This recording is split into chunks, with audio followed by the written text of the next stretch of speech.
በምድርኒ ተገብር ፋሲካ። በስመ አብ ወወልድ ወመንፈስ ቅዱስ አሐዱ አምላክ አሜን። ጌታችንና መድኃኒታችን ኢየሱስ ክርስቶስ ይህንን ሰዓት ባርኮ ቀድሶ ለሰጠን እናመሰግነዋለን። ቸር አምላክ፣ መሐሪ አምላክ፣ ቅዱስ አምላክ ይህንን ለበዓለ ትንሣኤው በዓሉን በዓለ ፍስሐ በዓለ በረከት እንዲያደርግልን ቅዱስ ፈቃድ ይሆንልን። በቸርነት ይጎብኘን፣ በረድኤቱ አይለየን። እንዲሁም በዚህ መታሰቢያ ያላቸው ተክለ ቂርቆስ፣ ገብረ ሕይወት፣ ተክለ ጊዮርጊስን እግዚአብሔር ነፍሳቸውን ይማርልን፣ ሀገረ ሕይወት መንግሥተ ሰማያት ያወርስልን። ያለነውን በረድኤቱ አይለየን። ይህንን በዓል የበረከት በዓል ያደርግልን፣ በቸርነቱ ይጎብኘን። አባታችን ሆይ በሰማያት የምትኖር ስምህ ይቀደስ፣ መንግሥትህ ትምጣ፣ ፈቃድህ በሰማይ እንደሆነች እንዲሁም በምድር ትሁን።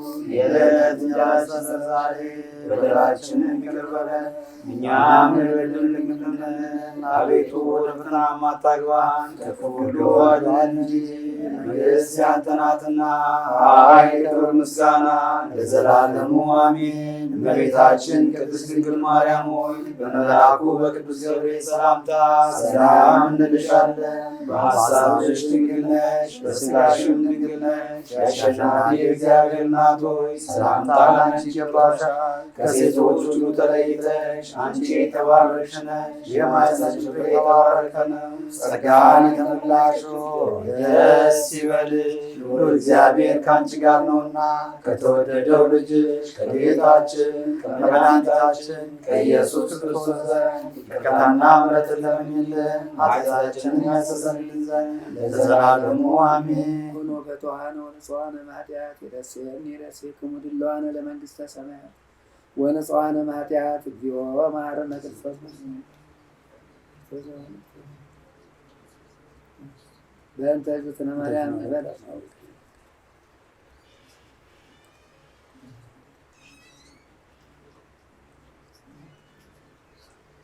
የማይሠራ ኃጢአት እግዚአብሔር ይፍታ። ክርስቶስ ተንሥአ እሙታን በዐቢይ ኃይሉ ሥልጣን አሰሮ ለሰይጣን አግዓዞ ለአዳም ሰላም እምይእዜሰ ሆነ። ፍስሐ ወሰላም። ክርስቶስ ተንሥአ እሙታን በዐቢይ ኃይሉ ሥልጣን አሰሮ ለሰይጣን አግዓዞ ለአዳም ሰላም እምይእዜሰ ሆነ። ፍስሐ ወሰላም። ክርስቶስ ተንሥአ እሙታን በዐቢይ ኃይሉ ሥልጣን አሰሮ ለሰይጣን አግዓዞ ለአዳም ሰላም እምይእዜሰ ሆነ። ፍስሐ ወሰላም። ለመድኃኒታችን ለኢየሱስ ክርስቶስ የትንሣኤ በዓል በሰላም አደረሳችሁ። ይህ የዮም ሚዲያ ዝግጅት ክፍል ነው።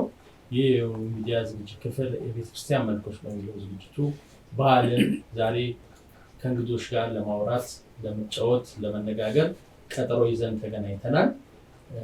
ተመልካቾቻችን በብዙ ታተርፉበታላችሁ፣ በብዙ ትማሩበታላችሁ ብለን እናስባለን። እንግዶቻችን የቅዱስ ቂርቆስ ወይ የሉጣ ማህበር አባላቶች ናቸው። የማህበሩ መስራቾች፣ የማህበሩ የበላይ ጠባቂዎች፣ የማህበሩ አባላት የሆኑ እህትና ወንድሞቻችን ጋር ካህናቶች ጭምራሉ። ከነሱ ጋር በብዙ እንጫወታለን።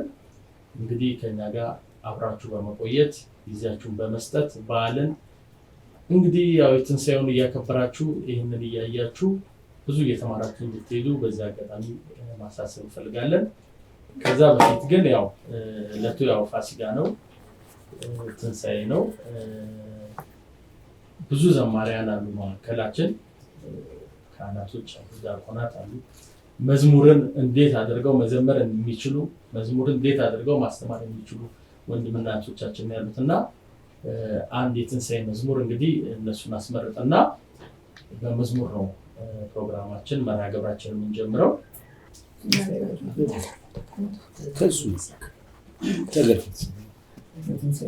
ከመጽሐፍቱ ላይ እንግዲህ ከመጽሐፍቱ ነው። እነሱ መጽሐፍት መዝሙሮች አላቸው። ድሮ ተጠቀሙበት የነበረ አሁንም ቤተክርስቲያን የምትጠቀምበት ከዛ ላይ ነው። እናንተ ተነግሩኛላችሁ። ያው ጨዋታ ነው የምናደርገው እንግዲህ።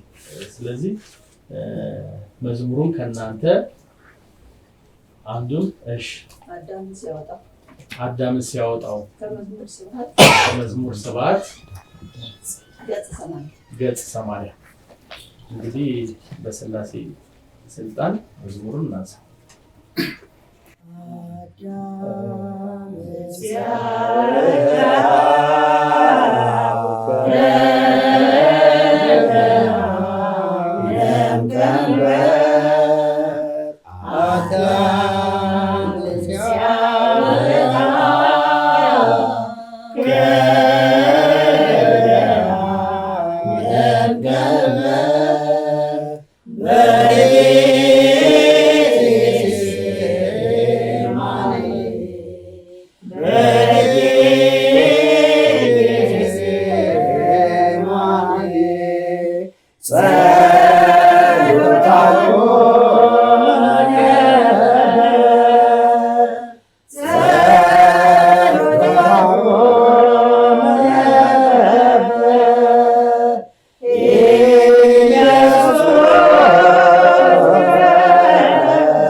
ብርሃነ ገበኑ ሊቤነ ብርሃነ ገበኑ ሊቤነ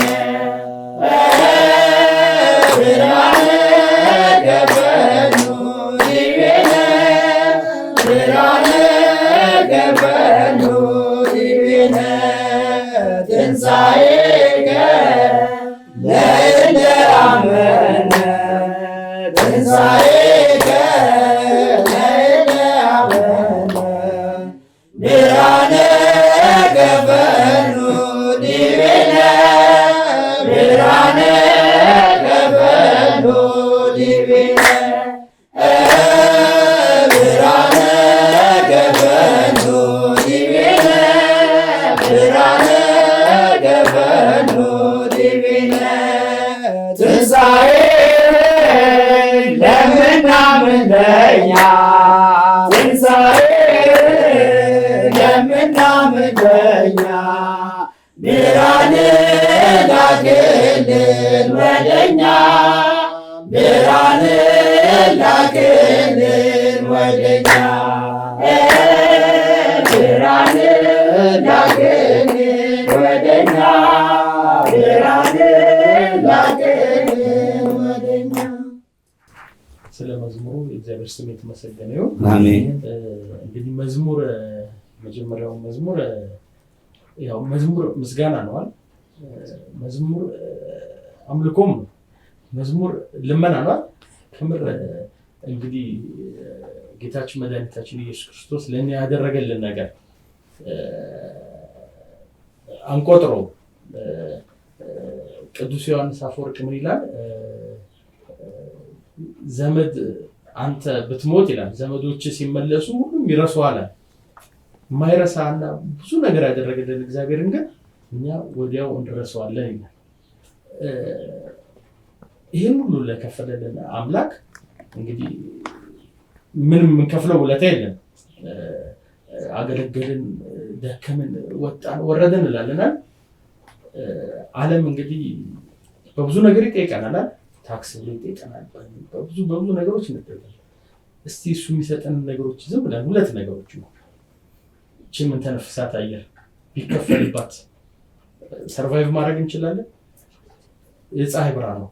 አሁን ሲዘንብ ቆይቶ በረደን ስንል ፀሐዩን ያመጣል፣ ብርሃኑን ይሰጣል፣ ሙቀቱን ይሰጣል። እና ለእግዚአብሔር የምንከፍለው ነገር ምንም ነገር የለም እና ኢየሱስ ክርስቶስ ላደረገልን ነገር ከምስጋና በቀር ሌላ የምንከፍለው ነገር የለም። እሱም ያው ክፍያ አይደለም፣ በቃ ቸርነቱ ስለሆነ ያስባለው። ትንሣኤውን እንግዲህ እንደዚሁ እየተጨዋወትን እንደዚሁ እያመሰገንን እንቆያለን። እራሳችሁን እስቲ ያስተዋውቁ። ቀሲስ ስለመዝሙሩ እንዳልከው ልክ አንተ እንዳልከው ነው፣ ምስጋና ነው። ግን ትምህርት በአራት ነገሮች ይተላለፋሉ። ከአራቱ አንደኛው ማን ነው? መዝሙር ነው። በአራት የሚተላለፈው እንዲሁ በቀጥታ በመጽሐፍ ቅዱስ፣ እንደገና በድራማ፣ እንደገና ደግሞ በስዕል ራሱ ትምህርት ነው። እንዲህ ለግድግዳ ወይም ለማሳመሪያ አይደለም። ስዕሎች ይህንን የሰማዕታት ገብተን በምንቀመጥበት ሰዓት ስለ ሰማዕታት፣ ስለ ጻድቃን፣ ስለ ሁሉ የሚገልጽልን ጉልህ ሆኖ እንዲታይ ያ ትምህርት ጉልህ ሆኖ እንዲታይ ነው እና በድራማ ይሄኛውን ቅድም እንዳልከው ደግሞ በመዝሙር በአራት ነገሮች ትምህርት ስለሚተላለፍ መዝሙር አንደኛው። ፀሐይ መስፍን እኔ ላስተዋውቅ እንግዲህ አባቴን ያው ብዙ ዓመት አብረን የኖርነው በዚህ አጋጣሚ የራሳቸውን አስተዋውቁ ብዬ ነበር። አባት መኖሩ ለዚህ ነው። ስናጎድል መሙላት፣ ሲንሻፈፍ ማስተካከል አለ አባቶቻችን ትልቅ ጥቅምና እኔ አስተዋውቂያለሁ። እሳቸው ይበልጥ ደግሞ ራሳቸውን እስቲ እንዴት አሁን ያሉበት እንዴት ነው እዚህ ስለምን ሊገኙ ቻሉ የሚለውን ጭምር ያስተዋውቁልንና ደግሞ ሌሎቹ እንሄዳለን። እንግዲህ መቼም ሁላችንም እንደምታውቁት ሁላችን እንደምናውቀው ያው ይህንን በዚህ ልገኝ የቻልኩት ቀደም ባለው ሰዓት ያው ከዝዋይ ሐመረ ከወጣሁ በኋላ ወደ አዲስ አበባ ስገባ ከ74 ጀምሬ ትዝ ይለኛል እንዳለ ቆስታ ቀሲስ መለሰ ውዴ ባሉበት ሰዓት በዚያም ሰዓት ምንድን ነበረ እየመጣው አይዟችሁ በርቱ እያልኩ ይሄድ ነበረ። ያው እና ከዚህም ቀጥሎ ወደየት ነው የመጣሁት? እግዚአብሔር ፈቃዱ ሆኖ ያው እነ ገብረ ሚካኤል ድፈር እና አሁንም ቆባህሪ ያለው እነዚህ ባሉበት ሰዓት ወደ ብስራተ ገብርኤል ምንኛ ተላኩኝ። ያው ከዚህ እንደገባው አዲስ አበባ ከአቡነ ጎርጎርዮስ መጥቼ አቡነ ማርቆስ፣ አቡነ ይስሐቅ በዛን ጊዜ ነበሩ። አቡነ ይስሐቅ መጋቢ ነበሩ። አቡነ ማርቆስ አሁን ያሉት የቅኔ መምህር ነበሩ። እኛኛው ደግሞ አቡነ መልከጼዴቅ ከአቡነ ማርቆስ ምን ይባሉ ነበረ? ቅኔ ይማሩ ነበር። እነሱ ጳጳሳቶች አቡነ ጎርጎርዮስ ነበሩ። በዚያም ባለበት ሰዓት ነው ኮርስ ሄጄ ነበረ እና ከዚያ ወጥቼ ወደ አዲስ አበባ ገባሁ። አዲስ አበባ ስገባ በመጀመሪያ በሰንበት ትምህርት ቤት መምህርነት ወደ ብስራተ ገብርኤል ሄድኩኝ። ብስራተ ገብርኤል በጣም አስቸጋሪ ቦታ ነበር። በጣም አስቸጋሪ ቦታ ነበረ። የመካኒሳ ጎንበስ ብለው የማይሳለሙ ምኖች ነበሩ። በጣም ኢአማንያን ነበር የነበሩት። ኮሎኔል እንዳይሉ ማረሳቸው አፍሪካ ሁሉ የሚዘሩ እንዲመር ናቸው። ትልቅ አዳራሽ ሰርተው ከዚያም በኋላ ያንን ያሉት እነ እሸቱ እነዚህ ያሉ አሁን ወደ ውጭ ሄደዋል። ናሉ መጻሕፍት ያወጣሉ ልጆች እነሱ ነበሩ።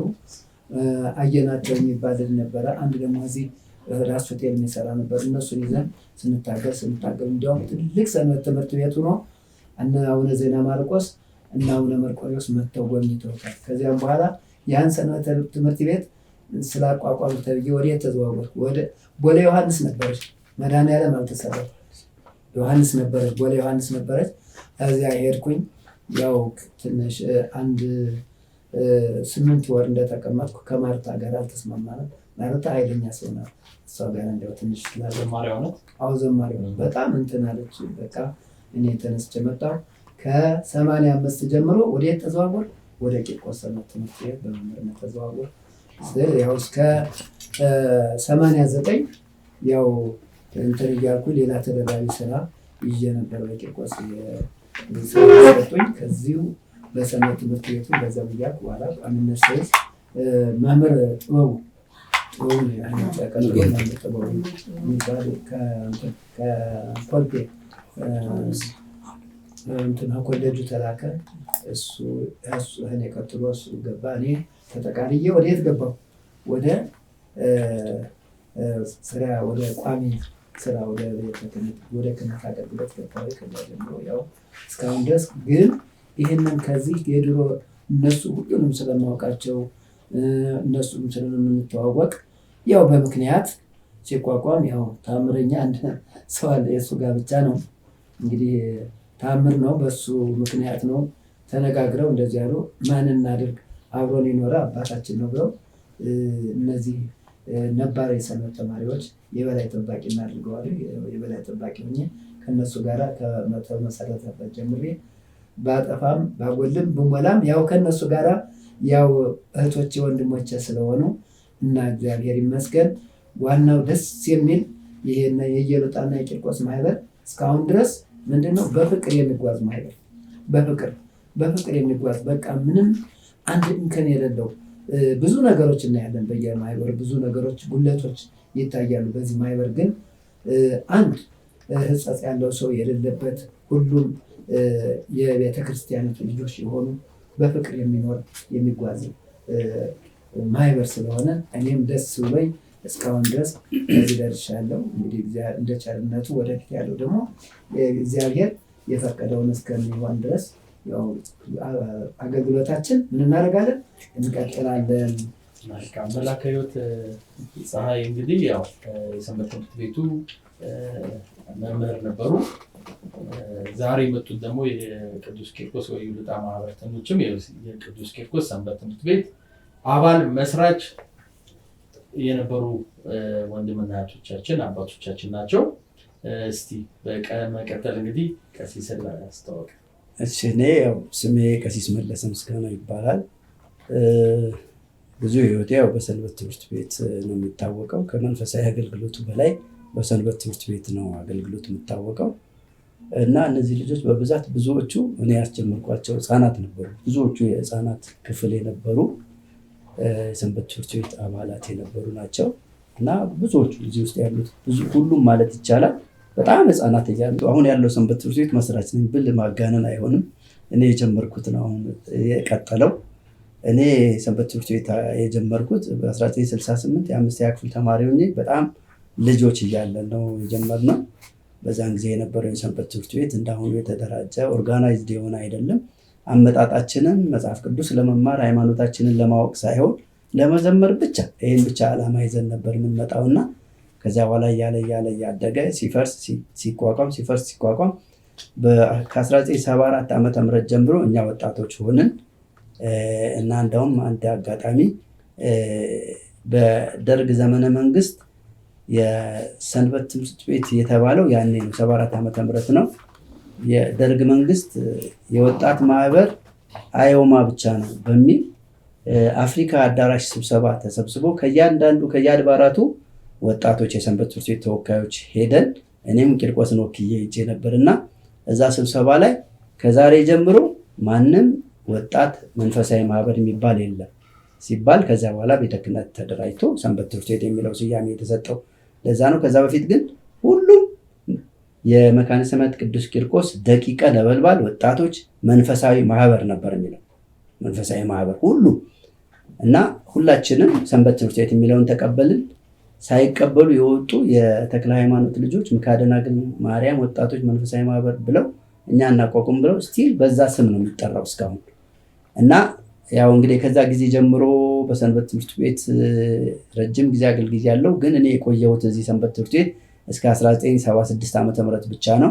ከዚያ በኋላ ወደ ስራ ሄጃለሁ። ነገር ግን ሰንበት ትምህርት ቤቱ እኔ ከጀመርኩት በኋላ ያለው አልተቋረጠም፣ እስካሁን ድረስ ዘልቋል። እኔም በተለያየ ጊዜ የተለያዩ ቦታዎች ሄጄ ስመጣም እየተከታተልኩ ነው። አሁን ግን የተገኘሁት እነዚህ ወንድሞቼ ይህን ማህበር አቋቁመው የቂርቆስ ወየሉጣ ማህበር አቋቁመው በርካታ ጊዜ አብሬያቸው እሳተፋለሁ። እኔ የምሰራው በአጋጣሚ በተለያየ ቦታ ስለነበር አሁን ግን በቋሚነት አብሬያቸው እየተሳተፍኩ ወንድሜ ወይም ታላቄ እሱ በማይገኝ ጊዜ ኪዳን አደርሰን ጸሎት አድርገን በእውነት እኔ ደስ ይላል። ዝማሬው ጸሎቱ ሙሉ ኪዳን አድርሰን ነው ማህበር የምንዘክረው እና ሙሉ ጸሎት አድርገን ነው ዳሴ ማርያም መልካ መልክ መስተብቁ ኪዳን አድርሰን ነው እና እንደዚህ አይነት ማህበር ሳይ በጣም ደስ ስላለኝ እኔም ይኸው ሳላቋርጥ እየተሳተፍኩ ነው እና እዚህም የተገኘሁት በዚሁ ምክንያት ነው። አመሰግናለሁ። እንግዲህ ቅድም ወደ ሰንበት ትምህርት ቤት ስንመጣ ምንም ሌላ ነገር የለም አሉ፣ መዝሙር ብቻ ነው አሉ። ቅድም ደግሞ መላከ ሕይወት ምን አሉ? መዝሙር ራሱ ትምህርት ነው አሉ። እንግዲህ መሰረት የሆነው ምኑ ነው ማለት ነው? መዝሙሩ ነው። ከዛ ያለ ነው እንግዲህ በሰፊው እናወራለን። እንዴት ነበር መዝሙሩ፣ እንዴት ነበር ከዛ ትምህርቱ ሲሆን እንዴት መጣ የሚለው ነገር ብዙ ነገር እናወራለን። ወንድማችን እንግዲህ እኔ ገሌ ነው የምለው ገብረስላሴ ብዬ አላውቅም፣ ይቅርታ። አንድ ሰንበት ትምህርት ቤት ነበር፣ ያው አንድ አካባቢ ምን መኖሪያችንም እኔ ገሌ ነው የምለው፣ ግን ራሱ ምስት ያስተዋውቅ። እሺ፣ አመሰግናለሁ። መጋቤ ጥበብ ገብረስላሴ ወልደገሪማ እባላለሁ። ተወልጄ ያደግኩት እዚህ ቂርቆስ አካባቢ ነው። እንግዲህ ትልቁ ለዚህ ደረጃ የደረስንበት ከሰንበት ትምህርት ቤት የወጥቼ እድገቴም ሁሉ ነገሬም እዚሁ ቅዱስ ቂርቆስ ሰንበት ትምህርት ቤት ነው። ከዚሁ ሰንበት ትምህርት ቤት ወጥቼ ነው ዛሬ የብርሃናት ዓለም ጴጥሮስ ጳውሎስ ዋና ሂሳብ ሹም ነኝ። ግን ለዚህ መሰረት የሆነው የሰንበት ትምህርት ቤት ነው። ይህ ሰንበት ትምህርት ቤት ደግሞ ለብዙ ዘመናት በተለያዩ ኮሚቴዎች አገልግያለሁኝ። በትምህርት ኮሚቴ አገልግያለሁኝ።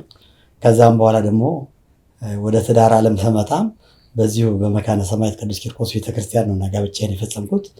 ጋብቻዬን በፈጸምኩበት ወቅት ነው እንግዲህ ይሄ ማህበር የተመሰረተው። ይሄን ለማለት ነው። አመሰግናለሁ። ለማህበሩ መመስረት ምክንያት ያንተ ጋብቻ ነው ማለት ነው። እናመሰግናለን። እኔ አስራት ማቀው ጥምቀት ላይ ነው ከበሩ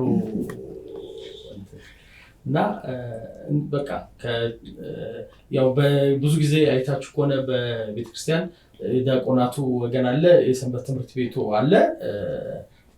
ከሰንበት አይመስልንም። አሁን እኔ አስራት ሰንበት ትምህርት ቤት ላይ የነበረ አይመስለኝ። በቃ ዳቆኑ በቃ ክብሩ ማንም አይነቀንቀውም ነበር።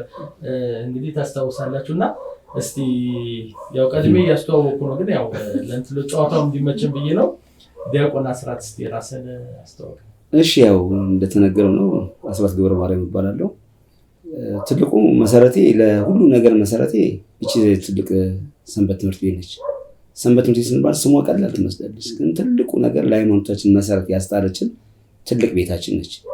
እኔ እንግዲህ ያው ቀደም ሲል ወደዚህ ሰንበት ትምህርት ቤት የገባሁበት አገባቢ ቀደም ሲል እኛው በቀበሌ 14 ውስጥ 21 ቀበሌ 14 ውስጥ ታውቁት ከሆነ እዛ ውስጥ አንድ አቶ አሰፋ ለማ የሚባሉ ግለሰብ አሉ። ማታ ማታ የቀበሌውን ህፃናቶች እየሰበሰቡ መጽሐፍ ቅዱስ ያስተምሩ ነበር። የዛን ሰዓት ከዛ እየተማርን ለጥምቀት ለስቅለት ቂርቆስ ይመጣና ተሰልፎ መዝሙር እየተዘመረ እስጢፋኖስ ይኬዳል። ከዛ ውስጥ ያው ልጅነትን ቢኖርም በአንድ ቤተክርስቲያን መጠቃለል አለባችሁ ተባለ። እነ ውድነሽ ገብረ ጻዲቅ ይመጡ ነበረ። ውድነሽም የያንን ግሩፕ እንዳለ ቂርቆስ ለማምጣት፣ እስጢፋኖስ ደግሞ እነ ቴቱ የሚባሉ አሉ፣ መስፍንና ቴቱ፣ እነሱን ደግሞ እኛ መውሰድ አለብን ሲባል መጨረሻ ላይ እስጢፋኖስ ጠቀለለ። ሲጠቀልል ሁሉም ሲሄድ 3-4 ልጆች የምንሆነን የማ ቂርቆስ አንሄድም ብለን ቂርቆስ ገባን። ቂርቆስ ምን እንድገባ የሚያደረገኝ ያው ቀሲስ መለሰ ነው። ጎትቶ አስገባኝ። በቃ አባልነህ እዚህ ከዚህ በኋላ ሌላ ቦታ አትሄድም አለኝ። እዛ አባል ሆነን በአባልነት ረጅም ጊዜ ብዙ ታሪኮች አሉን በሰንበት ትምህርት ቤት። ሙሉ የሰንበት ትምህርት ቤት ተማሪዎች ያልቅሰውልኛል ማለትም። እሺ እና ትልቁ ነገር ወደ ሰንበት ትምህርት ቤት ልመጣ የቻልኩበት በዚህ መንገድ ነው። አሁን ደግሞ ይህ ዛሬ የመጣንበት ትልቁ ማህበረ ቂርቆስ ወኢየሉጣ የማህበሩ ሙሴ ነኝ። እንደሚመለከቱት ማህበርተኞች ነባር አባሎች ናቸው። የሰንበት ትምህርት ቤት ፍቅር ያቃጠላቸው፣ ስለ ሰንበት ትምህርት ቤት የሚናገሩ ሁሉም ናቸው። ስለዚህ ያንን ነገር ለመነጋገር ለመጫወት ከእናንተ ጋር ሚዲያ ባቀረበልን ጥሪ መሰረት ተገኝቻለሁ። አመሰግናለሁ። ይርስተለን ወደ ቶቻችን ሊድ ዘማሪ አዳነች ያው ከኔ በግራ በኩል አለች። አዳነች እንግዲህ ለዮም ሚዲያ ቤተሰብ ናት። ከዚህ በኋላ እንደውም ሆስት ሆና ብዙ ነገሮችን የምታቀርብልን እሷ ናት ብለን እናስባለን በአንዳንድ ነገሮች ላይ።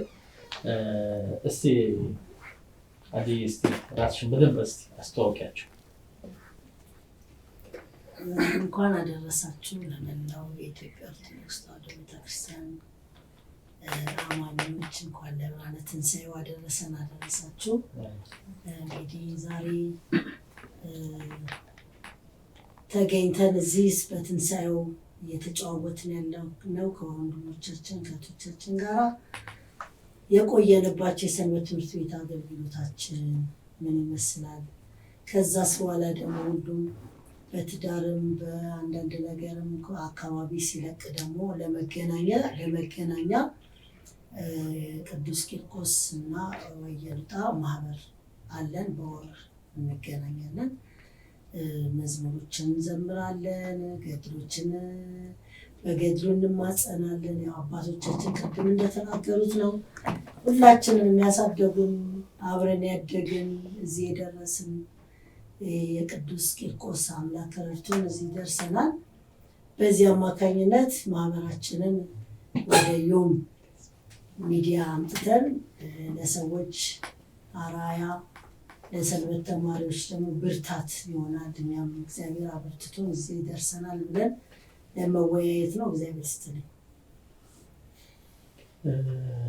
ያው እንግዲህ ዛሬ ያለነው በወንድማችን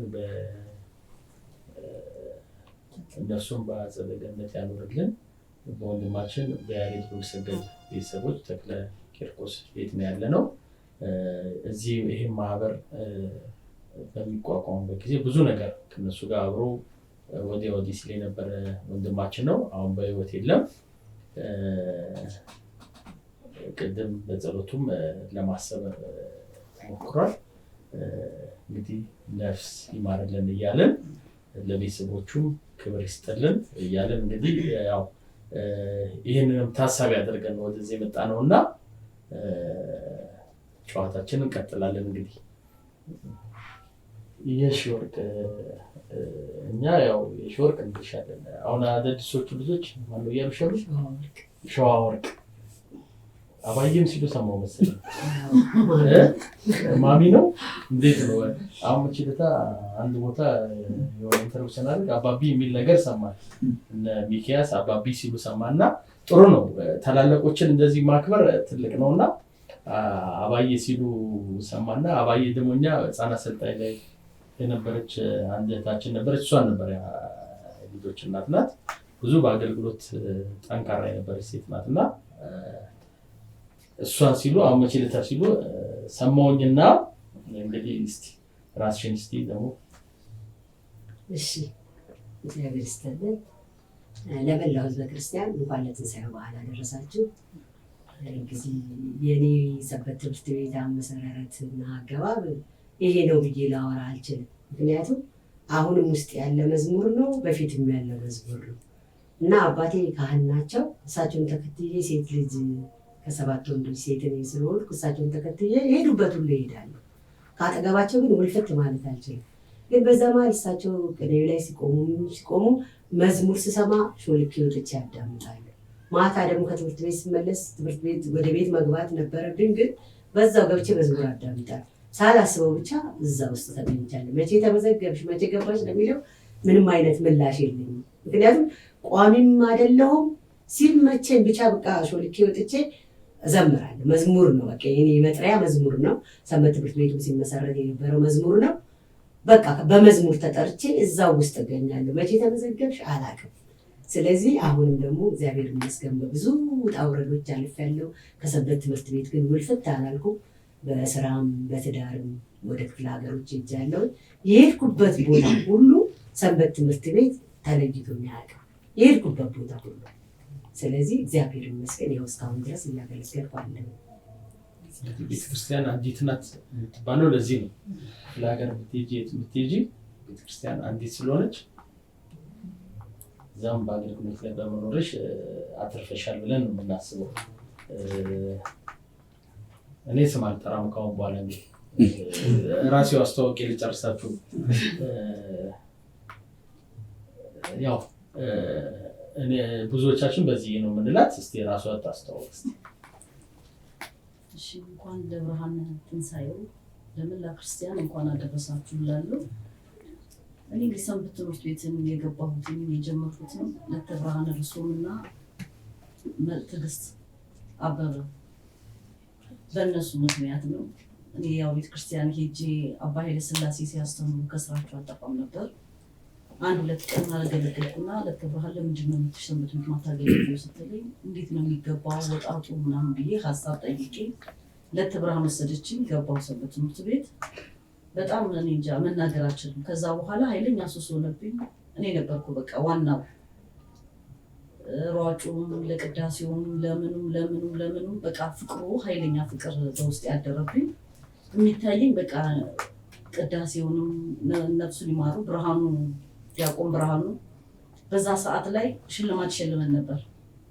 መጥቶ ያስቀደሰ ሰው አንድ መጽሐፍ ትንሣኤ አለች፣ ትንሣኤ ይሸልመናል እና በቀን ያችን ሽልማት ብቻ ለማግኘት ስል ያቺ ሱስ ሆነችብኝ። እስካሁን በየቤትኩበት ቤተክርስቲያኑ እያገለገልኩ ቅዳሴን አላቋርጥም፣ አገለግላለሁ። እግዚአብሔር ይመስገን።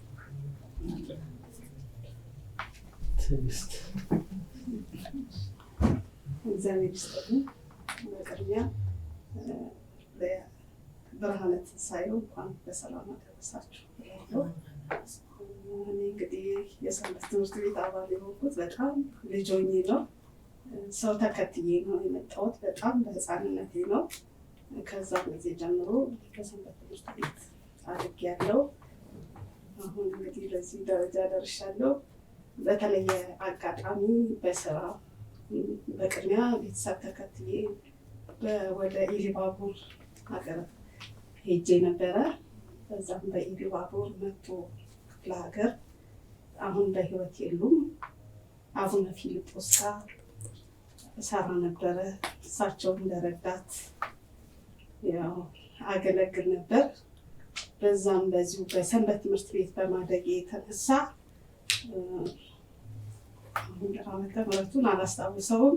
እዚህ ቅድስት ሥላሴ መንፈሳዊ ኮሌጅ ተልኬ ከየ14ቱ ክፍለ ሀገራት አምስት ሰው መጥቶ እዚህ ቅድስት ሥላሴ መንፈሳዊ ኮሌጅ ሲማሩ እኔም ከኢሉባቦር ሀገረ ስብከት 4 ወንዶች እኔ 1 ሴት ሆኜ መጣሁ እና እዚህ መጣሁ። ቅድስት ሥላሴ መንፈሳዊ ኮሌጅ ገባሁ። እኔ ብቻ ነኝ ሴት። አጠቃላይ ከመጡት ውስጥ የሚታደረውም እዚሁ ነው። በእርግጥ ቤተሰብ አለኝ። ቅዳሜና እሑድ ተፈቀደልኝ ወደ ቤተሰብ እንዲሄድ። እዛ ግን ከሰበታ ገዳም የመጡ መነኮሳቶች ነበሩ። እነሱ ይሄ የእጅ ጥበብ ሙያ ሊማሩ እዚህ መንፈሳዊ ኮሌጅ ውስጥ ቤት ተሰጥቷቸው ወደ 7 እማሆዮች ነበሩ። እኔ ብቻ ሴት ስለሆንኩ ማደሪያዬ ከነሱ ጋር ተሰጠኝ። ከሰኞ እስከ ዓርብ እዛ ከነሱ ጋር አድራለሁ። ቀን መንፈሳዊ ኮሌጅ እማራለሁ። ምሳ ለብቻዬ ተለይቼ እገባለሁ፣ እበላለሁ፣ እጠጣለሁ። አዳሪ ከእማሆዮቹ ጋር እና እማሆይ ትዕግስት የሚባል ስም ተሰጠኝ። ከዛም ያው ቅዳሜና እሑድ ወደ ቤተሰብ እመጣለሁ። ሰኞ በጠዋት ሄዳለሁ። በቅድሚያ ግን ለመጀመሪያ ጊዜ እዛ ስገባ መንፈሳዊ ኮሌጅ እንዴት ሴት መጣች በሚል አላስገባ ይሉኛል። በኋላ ያው ግርማ ነበር ወንድሜ፣ አሁን ረሳኋቸው። የኮሌጁ ዲን ደብዳቤ ተሰጥቶኝ ነው ከኢሉባቦር ሀገረ ስብከት የመጣሁት። አይ በመንፈሳዊ ትምህርት ከሂሳብ ስራ ጋር በአጠቃላይ ለሀገረ ስብከቱ ከሚጠቅሙ ስራዎች ጋር በዛን ያመጣናት ተብሎ ተፈቅዶልኝ ይሄ መሰረት የሆነኝ ከቤተክርስቲያን ከማደጌ የሰንበት ትምህርት ቤት በመማሬ ነው እና እዛም ሀገረ ስብከት ሳገለግል ከዚህ ተመርቄ በአቡነ ጳውሎስ የተለየ ግጥምም ኤልያስ እሸቱ እርዳታ አድርገውልኝ ግጥምም አቅርቤ ነበር። ያው እንደነሱ የመነኩሴ ልብስም ተሰፍቶልኝ ለብሼ ነው ምርቃቱ የተካሄደው። ወንዶቹ ሙሉ ጥቁር ለብሰው ሲሆን የኔ ብሉ ብላክ ቀሚስ ለብሼ እማሆይ ትዕግስት እየተባልኩ ከመነኩሴዎች ጋር አብሬ ኖሬ ለዚህ ደርሻለሁ። ለዚህ ሁሉ መሰረት የሆነኝ ቂርቆስ ነው እና ባለውበት በማገለግልበት እዛም በመቱ ደብረ ምሕረት ቅዱስ ገብርኤል ቤተክርስቲያን ውስጥ ነበር የአቡነ ፊልጶስ ጸሐፊ ሆኜ ነበር የምለው። ከዛም በእግዚአብሔር ኃይል ይህን ተመርቄ ሌላ ስራ አግኝቼ ከዛ ሀገረ ስብከት ወደ ሌላ ቦታ ገባሁ እና መሰረቴ ቤተክርስቲያን ናት። የቤተክርስቲያን መሰረት ያለው ሰው እድሜውን ህይወቱ ሁሉ የተሳካ ነው የሚሆነው ብዬ አስባለሁ። እግዚአብሔር ይመስገን ዛሬ ተሳክቶልኝ ለረጅም ጊዜ ከሰንበት ትምህርት ቤት የራኩትን ክፍለ ሀገር በመሄዴ ነው። በኢሉባቦር የተወሰነ ጊዜ ቆይቻለሁ። በወሊሶ በአባ ወልደ ትንሣኤ ሀገር የተወሰነ ጊዜ ቆይቻለሁ። አሁን ተመልሼ እዚህ ነኝ። ሰንበት ትምህርት ቤት በየቀኑ ገብቼ ባላገለግልም ከቅዳሴ አልቀርም።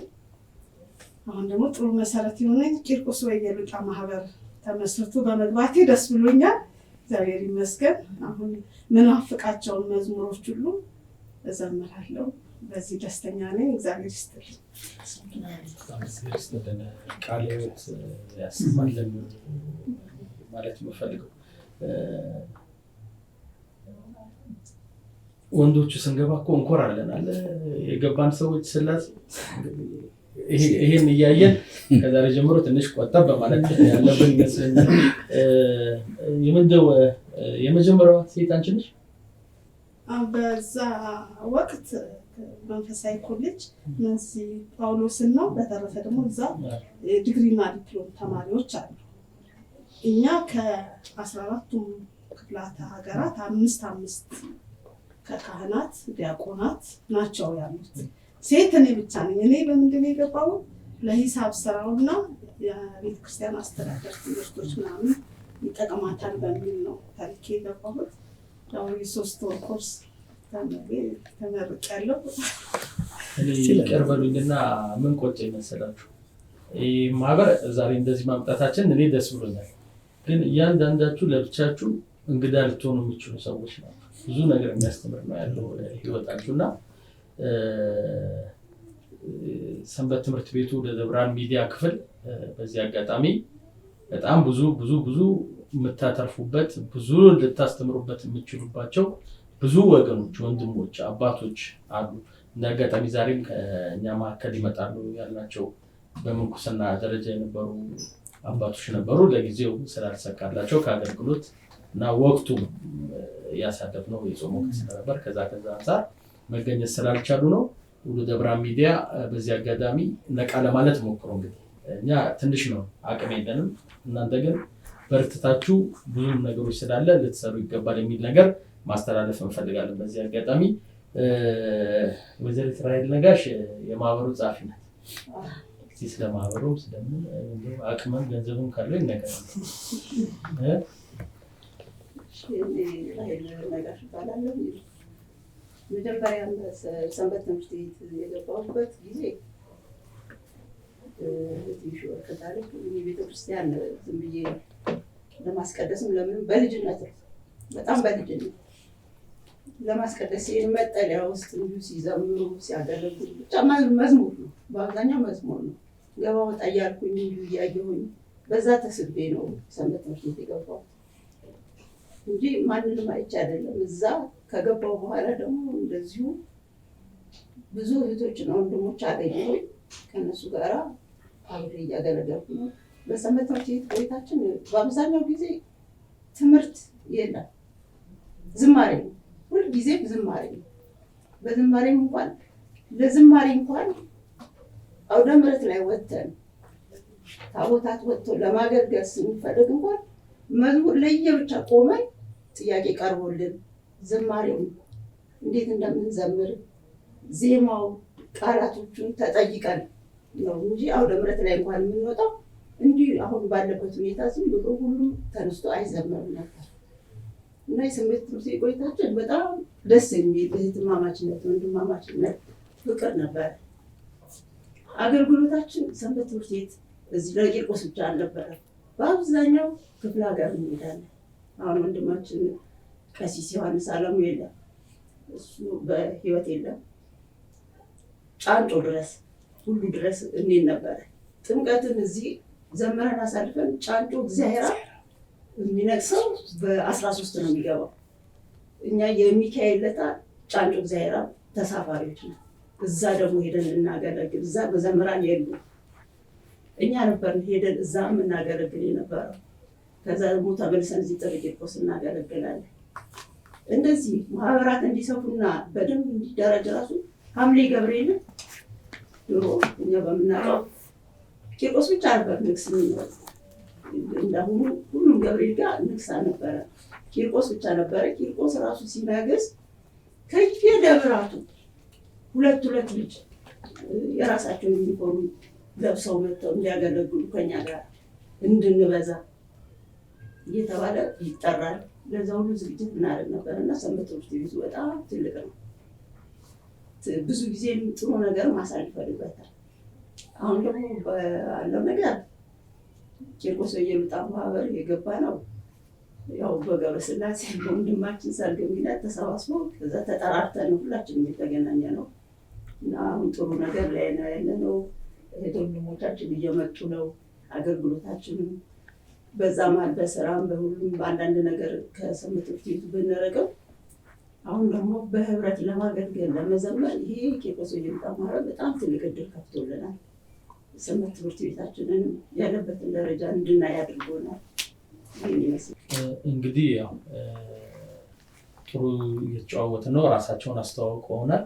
እስቲ አንድ መዝሙር ደግሞ እንግዲህ ያው ከመዝሙር መጽሐፋቸው ላይ እስቲ እነሱ የወደዱትን የመረጡትን አንድ መዝሙር ደግሞ አብረን እንዘምርና ወይ ደግሞ በዚህ ሸዋና አዳነች አንድ ላይ ሶስቱ ይዘምሩልንና ከዛ ወደ የሚቀጥሉት ጨዋታዎቻችን እንሄዳለን። ሞት እንዳስነሳ ድውያንን ፈውስ ስልጣን ሰጥቶ ነበር ኢየሱስ ክርስቶስ ልታስብ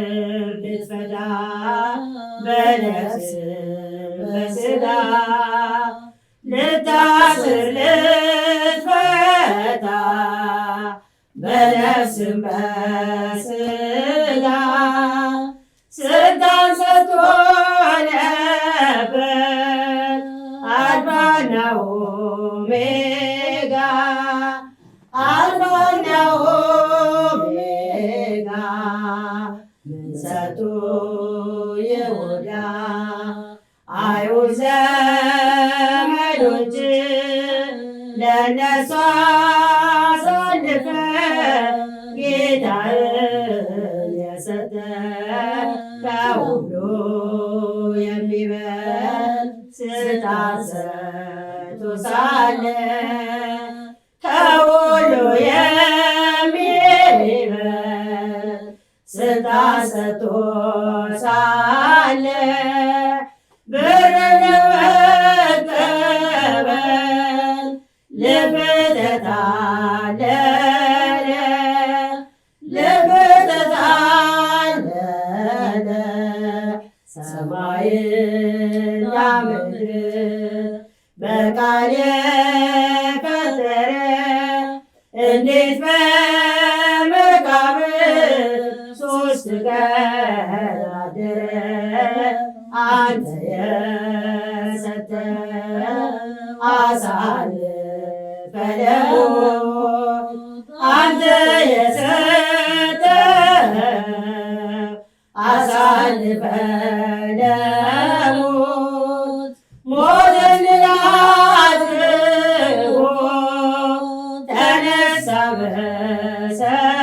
በሰንበት ተነሳ በሰንበት ምንሰጡ ይሁዳ አይሁድ ዘመዶች ለነሱ አሳልፈ ጌታን የሰጠ ከሁሉ የሚበልጥ ስልጣን ሰጥቶ ሳለ ከሁሉ የሚበልጥ ስልጣን ሰጥቶ ሳለ ብር ለመቀበል ልብ ተታለለ ልብ ተታለለ። ዝማሬ መላእክት ያሰማልን። እንግዲህ ሰንበት ትምህርት ቤቶች በእነዚህ እህቶቻችን የመዘምራን ክፍላችሁን ጥናት እንዲያደርጉ በማድረግ ልትጠቀሙ ልታተርፉ ይገባል። ለትውልድም ደግሞ ብዙ ነገሮችን ማስተላለፍ የምንችለው በዚሁ ነው። ሰንበት ትምህርት ቤት ማለት ቅብብሎች ነው። የሆኑ ዘመን አንድ አካል ይመጣል ይጨርሳል፣ ሌላው ይሄዳል። እንዲህ ስለሆነ የቅብብሎች ዘመን ስለሆነ በቅብብሎች መካከል የሚኖር የጄኔሬሽን ጋፕ ክፍተቶች ሊኖሩ ስለሚችሉ እነዚህ ነገሮች የዜማም የአንዳንድ ነገሮችንም ክፍተቶች መሸፈን የምንችለው ከቀደሙት ስንማር ነው እና ሰንበት ትምህርት ቤቶች በዚህ በደንብ ብታስቡበት የተሻለ ነው ብዬ አስባለሁ። በየትኛውም አካባቢ ያላችሁ ሰንበት ትምህርት ቤቶች ማለት ነው ቀደምት የነበሩ የሰንበት ትምህርት ቤት አባላትን መጠቀም መቻል አለባችሁ በብዙ ነገር። ይሄ መገፋፋቱ የትም አያደርስም። ምክንያቱም እንትኑ ይሄ ቴክኖሎጂው በጣም ፈጣን ስለሆነ እኛም ፈጣን ያደረገና አጫጭር ነገሮች እንድንለምድ እያደረገን ስለሆነ እንደ አይነት ነገሮች ናቸው ደግሞ የረጋና የሰከነ ነገር ነው ለቤተክርስቲያንም ለሀገርም ለሁሉም የሚጠቅመውና በዛ መልኩ አይተን በቀደሙ ሰዎች መጠቀም የምንችልበትን ነገር በፈልግ ጥሩ ነው ብዬ ለማሳሰብ እፈልጋለሁ። እስቲ ስለ ሰንበት ትምህርት ቤት እናውራ፣ እንጫወት። ሰንበት ትምህርት ቤቶች አሁን ህንፃ ይገነባሉ፣ አዳራሽ ላይ ይማራሉ፣ ጥሩ ወንበር ላይ ተቀምጠው ይማራሉ። እንደውም አሁን ጠቅላይ ቤተ ክህነትም በደንብ እንትን ብሎት በማደራጃው በኩል በሰንበት ትምህርት ቤቶች ማደራጃው በኩል ካሪኩለም ቀርጾ ሁሉ ትምህርት እየተሰጠ ነው። በእናንተ ዘመን የትምህርት ሁኔታ እንዴት ነበር? እስቲ ቀሲስ። እሺ፣ አመሰግናለሁ። እንግዲህ በእኛ ጊዜ የነበረው የሰንበት ትምህርት ቤት በተለይ የመካነ ሰማዕት ቅዱስ ቂርቆስ ሰንበት ትምህርት ቤት አሁን እንግዲህ 63ኛ ዓመቱን እያከበረ ነው። ነገር ግን በተከታታይነት የዘለቀ አልነበረም። እኔ እንግዲህ ኦልሞስት በ14 ዓመት በ15 ዓመት በ68 ዓመተ ምህረት አካባቢ እንደ እህቶቼ እንደዚሁ መዝሙር ለመስማት እገባለሁ፣ መዝሙር አዳምጣለሁ። ጸንተን ዘልቀን አንሄድም ነበረ እና የተቆራረጠ ነበረ። አንድ ጊዜ ለታቦት ንግስ እንሰባሰባለን፣ ከዛ በኋላ ደግሞ ይበትኑናል፣ ከዛ ይሰበሰባል፣ እንደገና ይበተናል። እንዲህ እያለ በመካከል ኑፋቄ ያለባቸውም ሰዎች ሰንበት ትምህርት ቤቱ ላይ ገብተው ነበር። እኛ በዛን ጊዜ የኑፋቄው ምንነት በማይገባን ጊዜ እዛ ነበረ። በዚህም ምክንያት ሰንበት ትምህርት ቤቱ ተቋርጦ ነበረ። እኛ ግን ያው እኔ እንደነገርኳችሁ የካህን ልጅ ስለሆንኩ ከቤተክርስቲያን መጥፋት አልችልም። ሰንበት ትምህርት ቤት ነው ግን በብዛት የማዘነብል የነበረው ወደ ሰንበት ትምህርት ቤቱ ነበር። በ68 ዓመተ ምህረት መጥቼ መዝሙር እያዳመጥኩ ምን እያልኩ ማታ ትምህርት ቤት ስመጣም እንደዚሁ እዛው እየገባው መዝሙር አዳምጥ ነበር። ለንግስ እንዘጋጅ ነበረ። የመንፈሳዊ እውቀታችን እጅግ በጣም አነስተኛ ነበር። ማለት ይሄ መንፈሳዊ እውቀታችን ሲባል የመጽሐፍ ቅዱስ እውቀታችን፣ የሃይማኖት እውቀታችን አናሳ ነበረ። በዛን ጊዜ የነበረው የልጅነት አእምሯችን የሚያስብ የነበረው መዝሙር አጥንተን ታቦት ማጀብ፣ ይሄ ብቻ ነበረ አላማውና በኋላ ግን እያደግን ስንሄድ እኛም ወደ ወጣትነቱ እየዘለቅን ስንሄድ በተለይ 73 74 ዓመተ ምህረት ላይ እኛ ሰንበት ትምህርት ቤቱን ማጠናከር ጀመር። በዛን ጊዜ ውድነሽ ወልደ ጻድቅ፣ እንዳለ ኮስታ የሚባሉ ወንድሞች ነበሩ።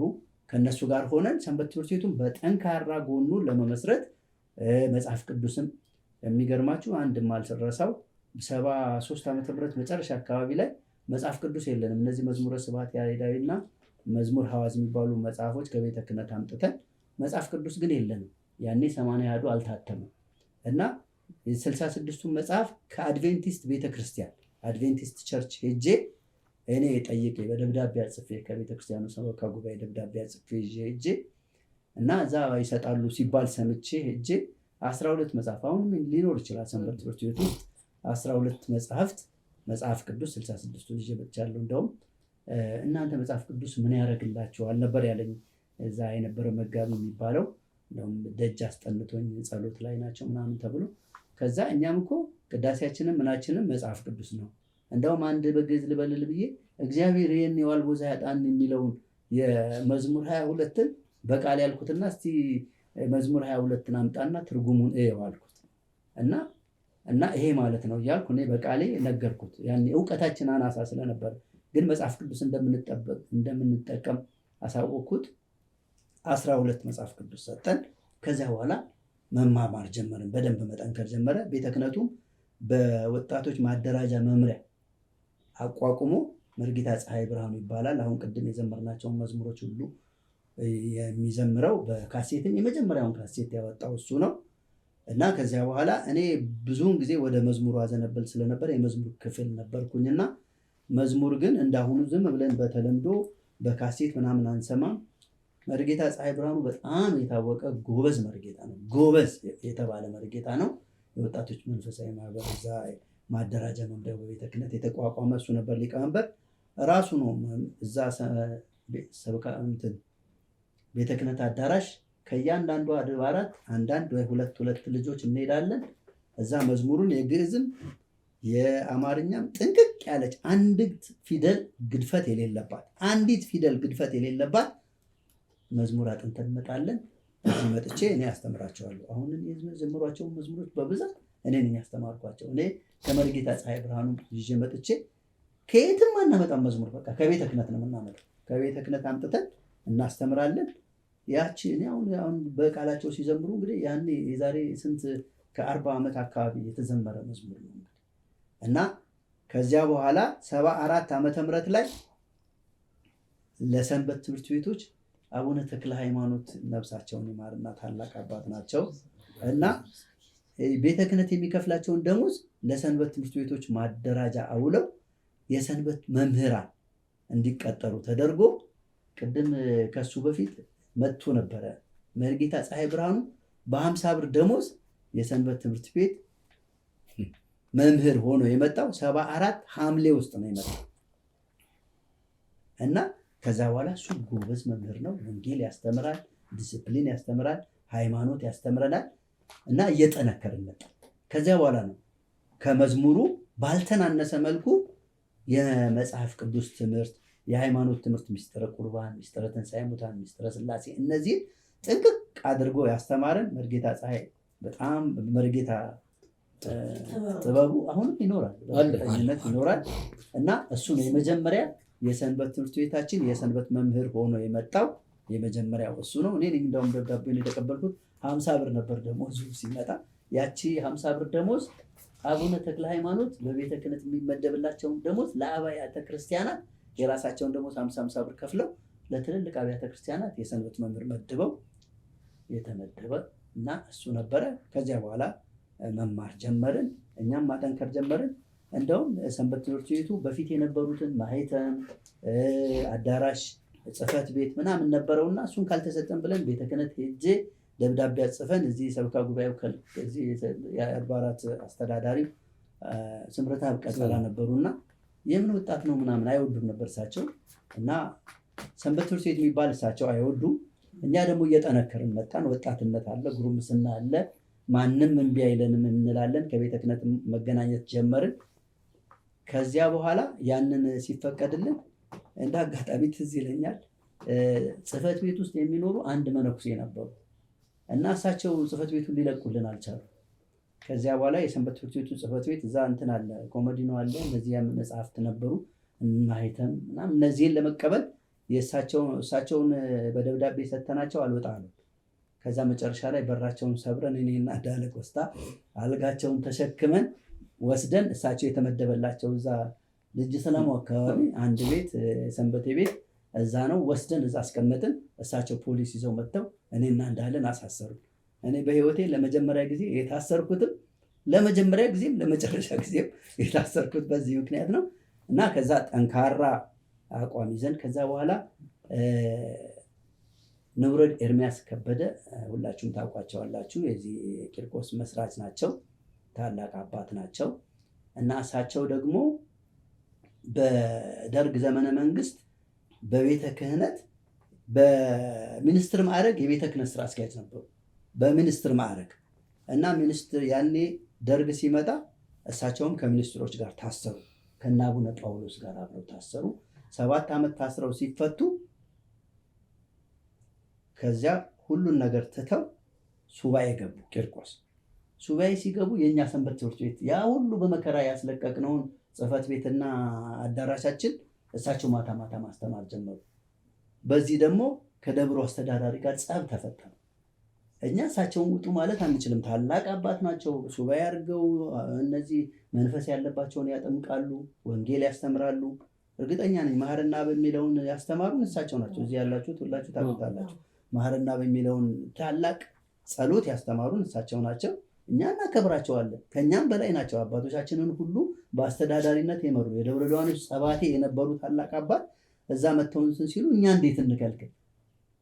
የደብሩ አስተዳደር ደግሞ እናንተ ናችሁ አዳራሹን ከተቀበላችሁ በኋላ ለእሳቸው ሰጣችሁ ብለው እሳቸውን አይናገሩም። ከኛ ጋር ከፍተኛ ችግር ነበረ። በኋላም እኛ ህዝቡን ማስተባበር ጀመርን። ሰንበት ትምህርት ቤቱን በርካታ ቁጥራችን እየበዛ መጣ። ከቤተ ክህነት ጋር መጻጻፍ ጀመርን እና አለቃ ስምረት ከዚህ ደብር እንዲሄዱ አንዱን አስተዋጽኦ ያደረገው ሰንበት ትምህርት ቤታችን ነው እና ከዛ በኋላ መላከ ስብሐት ተስፋ መጡ። መላከ ስብሐት እንደውም ሲመጡ ትዝ የሚለኝ መላከ ስብሐት ተስፋ ሲመጡ ካህናቱ የደብሩ ካህናት አለቃውን ይወዱ ነበር። ምክንያቱም ሰውየው ጎበዝ መምህር ናቸው። የወጣት ፍቅር የላቸውም እንጂ ጎበዝ መምህር ናቸው። በጣም ጎበዝ ናቸው። አስተዳደር ይችላሉ። የካህናቱን ኑሮ አሻሽለውታል። ደሞዝ ጨምረዋል። ህዝቡ መጥቷል። ግን እኛን አይወዱንም። እኛ ደግሞ በዚህ ጠላ ናቸው። በዚህ መካከል በተፈጠረው ቅራኔ እሳቸው እንዲሄዱ እኛ የራሳችን አስተዋጽኦ አድርገናል። ቤተ ክህነት እየሄድን ከመርጌታ ፀሐይ ጋር እየነገርን እሳቸው ሲነሱ የልደታው መላከ ስብሐት መጡ። በጣም ጻድቅ አባት ናቸው። ነፍሳቸውን ይማር። እሳቸውን ሁለቱም አልፈዋል እና እሳቸው እዚህ ሲመጡ ሌሊት ነበርና እንትናቸው የሹመት ደብዳቤያቸው የሚነበበው።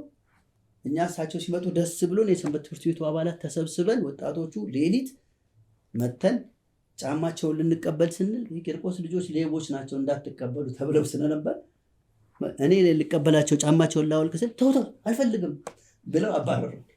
ከዛ ውስጥም ስንገባ ካህናቱ ጠልተውናል። የእሳቸውን መሄድ በእኛ ምክንያት እንደሆነም ስለሚያውቁ ወላጅ አባቴ ሳይቀር የእሳቸው መሄድ አይወዱም እና ከኛ ጋር በጣም ከፍተኛ ችግር ተፈጥሮ ከዛ በኋላ ሌሊት የእሳቸው ሹመት ሲነበብ ያው ጭብጨባ ይደረጋል። ማንም ሰው አላጨበጨበም። የሰንበት ትምህርት ቤት 5 ነው 6 አባላት ሆነን አጨበጨበን። ካህናቱ ቂም ይዞባቸው በኋላም መድረክ ላይ እዚህ ይለኛል ጥቅምት 21 1975 ነው 76 ዓመተ ምህረት ጥቅምት 21 እንደውም የአባቴ ጽጌ ማህበር ነበርና ካህናቱ እኛን ሊበላን ደረሰ። በቃ እሳቸው በመሄዳቸው እሳቸው ደግሞ እዛ ሊያስተምሩ ሲሉ ማይክራፎን ሁሉ እየቀሟቸው መላከ ስብሐት ማለት ነው። ማይክራፎን ቀምተዋቸው ከዛ እኔ እኮ ወንድሞቼ፣ እህቶቼ፣ ልጆቼ እኔ ተወልጄ ያደግኩበት ልደታ ነው፣ እኔም ወድጄ አይደለም ስራ ሆኖብኝ ነው ብለው በልመና እንኳን እንዳይማሩ በኋላ መጨረሻ ጸብ ሁሉ ተፈጥሮ እኛ ቅዳሴ እንዳንገባ ሁሉ ተከልክለናል።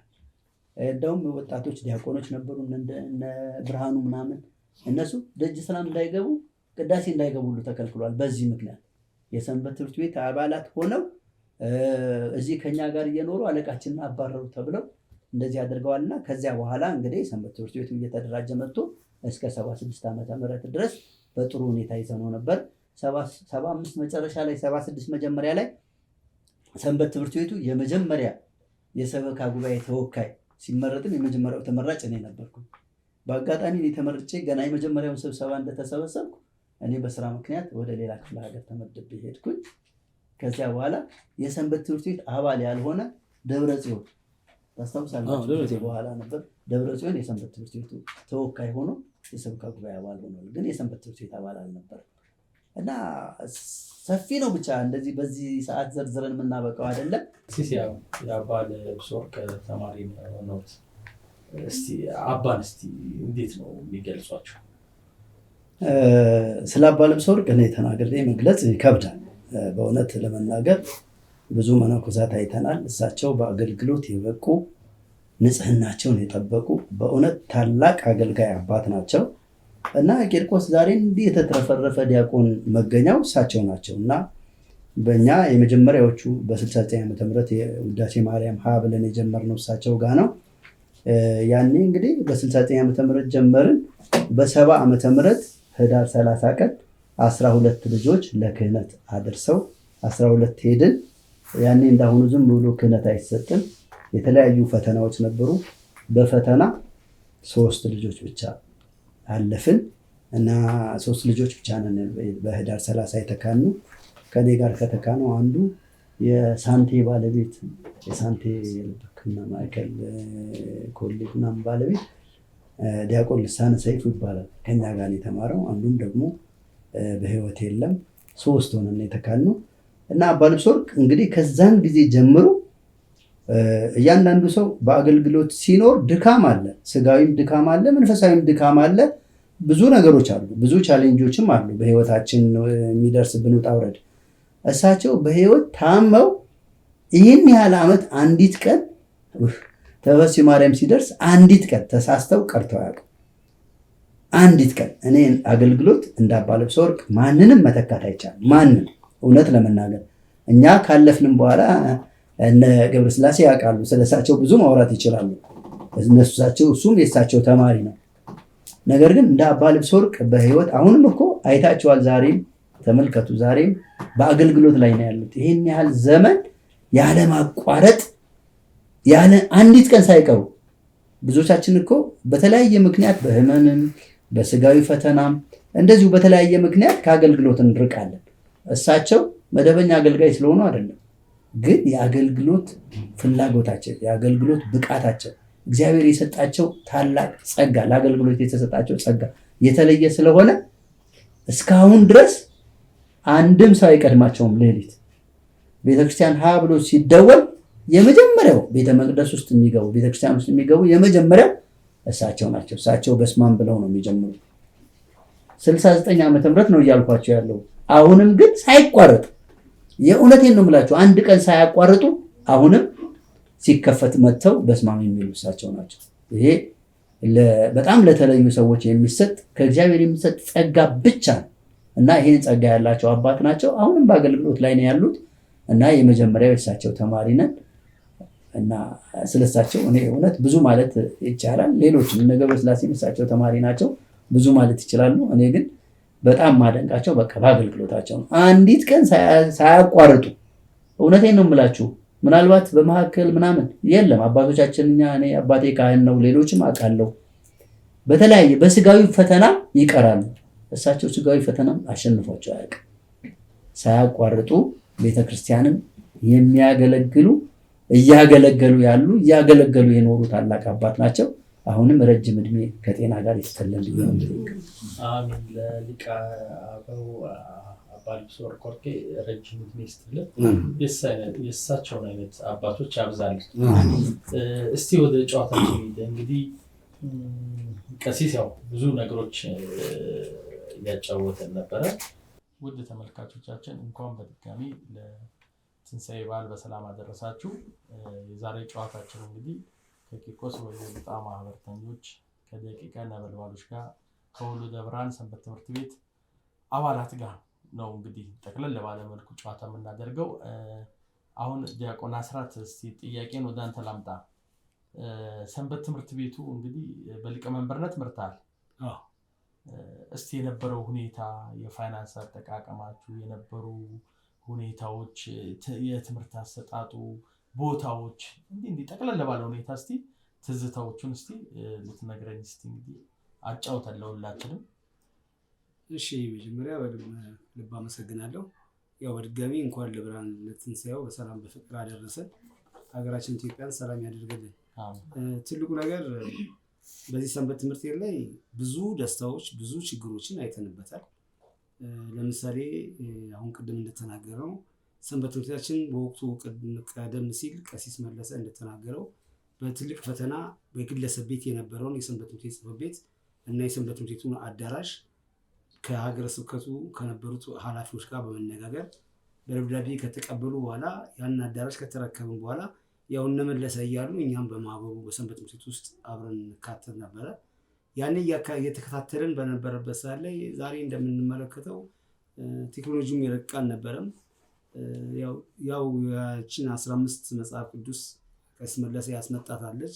በሱ ጥቅስ መዝሙር እያልን የእግዚአብሔርን ቃል በእርስ በርስ በመነጋገር ብሎም ያው ቅዱስ አባታችን አቡነ ተክለ ሃይማኖት መምህራኖችን ቀጥሮልን ስለነበረ መምህራኖች እያስተማሩን በሳምንት ቅዳሜና እሁድ ሁልጊዜ ቅዳሜ ከሰዓት በኋላ ከ8 ሰዓት እስከ 10 ሰዓት፣ እሁድ ደግሞ ጠዋት ከቅዳሴ መልስ እስከ 5 ሰዓት ድረስ የሰንበት ትምህርት ቤቱን ፕሮግራም እንሳተፍ ነበረ።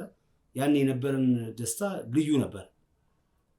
ያው በዚሁ አጋጣሚ ያው ቅዱስ አባታችን ለሰንበት ትምህርት ቤት ያላቸው ትልቅ ፍቅር አለ። አቡነ ተክለ ሃይማኖት የመምህር ደሞዝ ቅድም እንደተነገረው ከግል ደሞዛቸው ነው የሚከፍሉት የነበረው። እንደገና ይባስ ብለው ለዚህ ህፃናት ክፍል